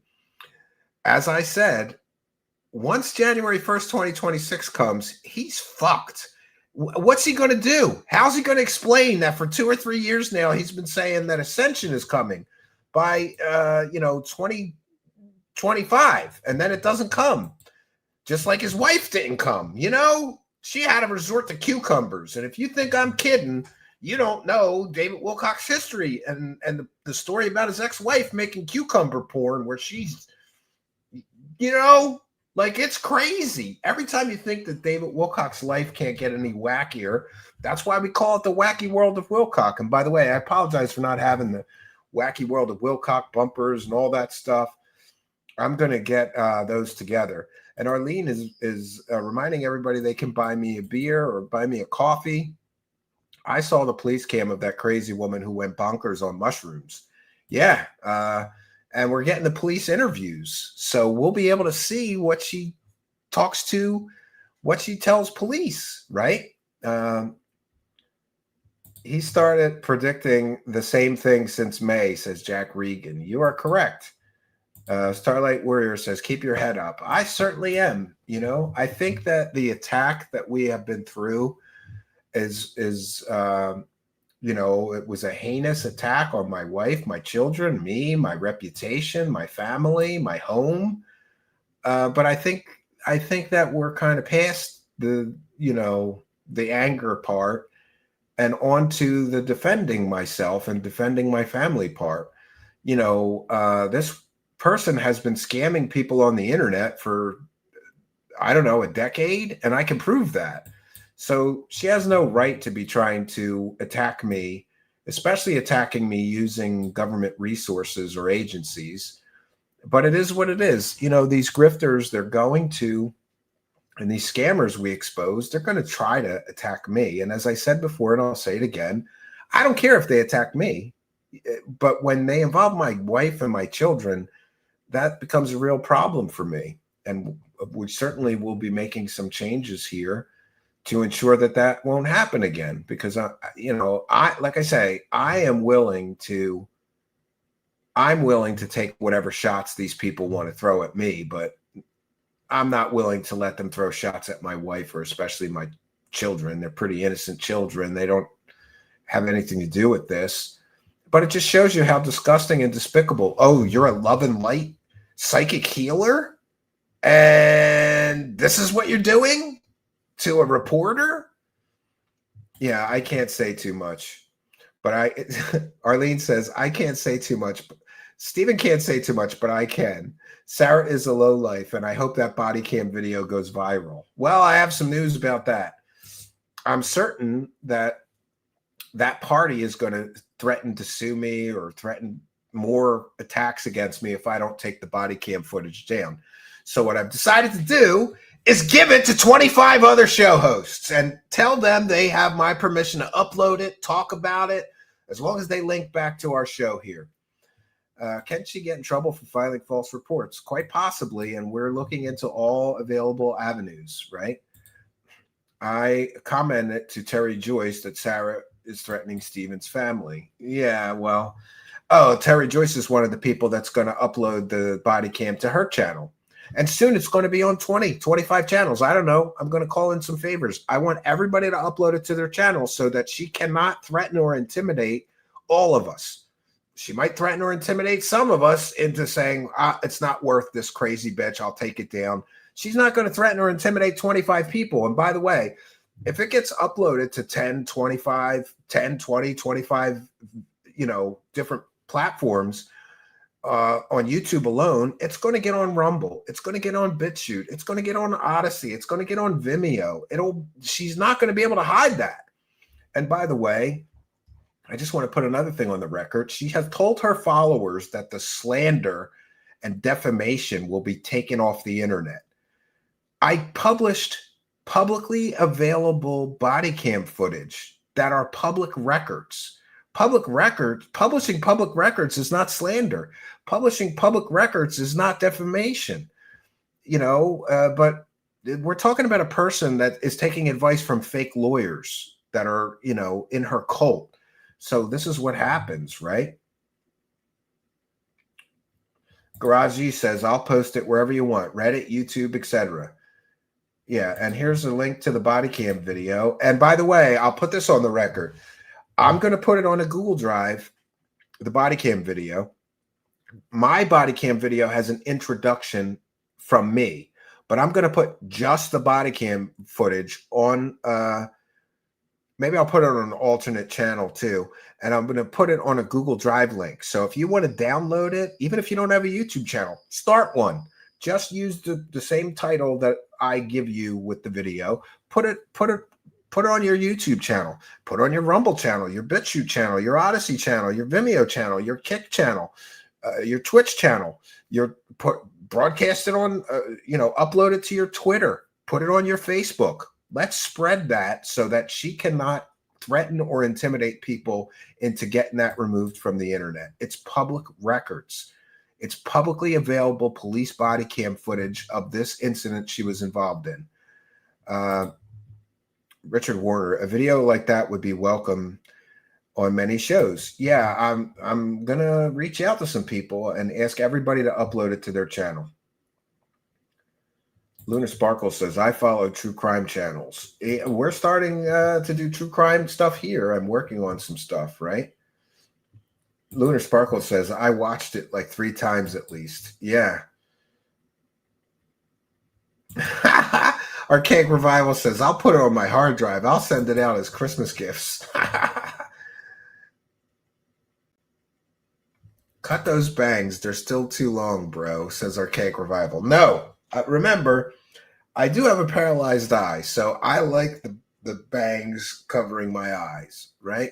My bad eye. Actually, I think that these bangs are a little too short. But it only took me years, but I finally got a decent haircut here in Bucks County, Pennsylvania.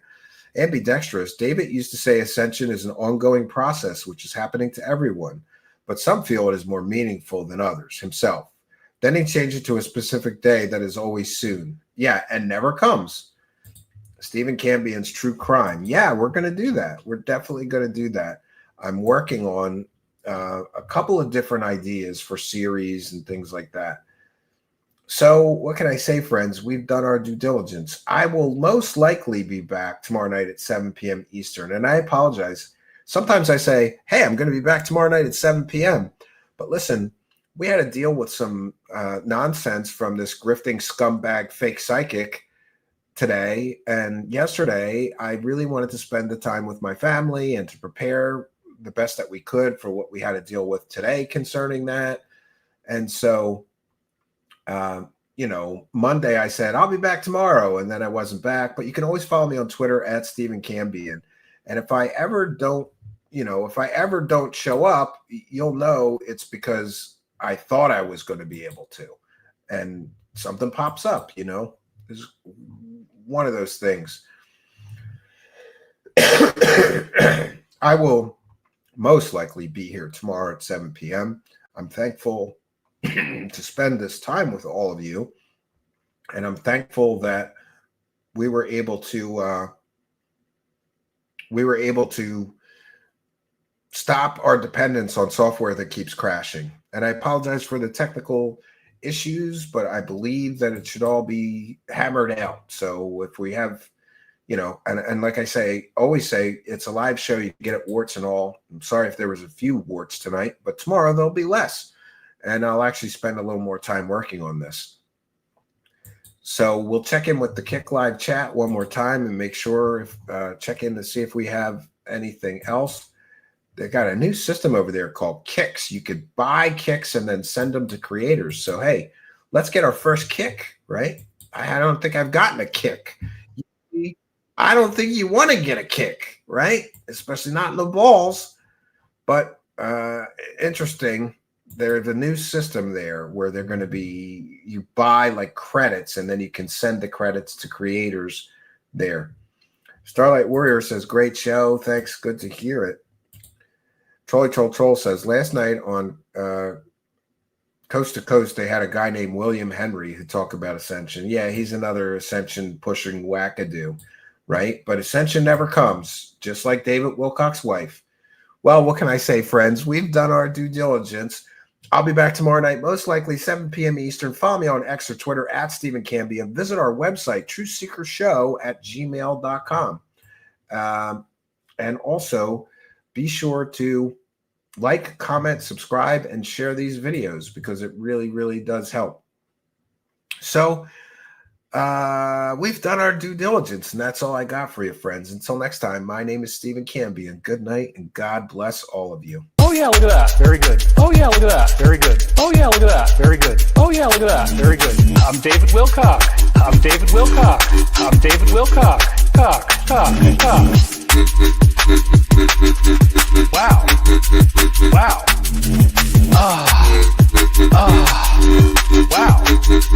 Wow.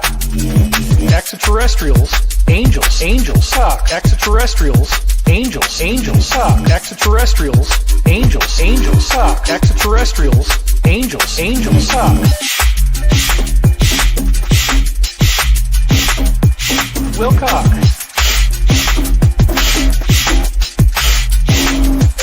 Wilcock.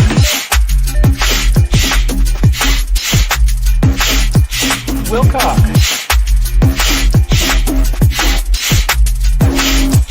Wilcock.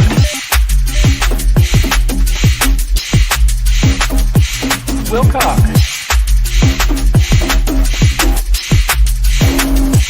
Wilcock. It's here. Cock.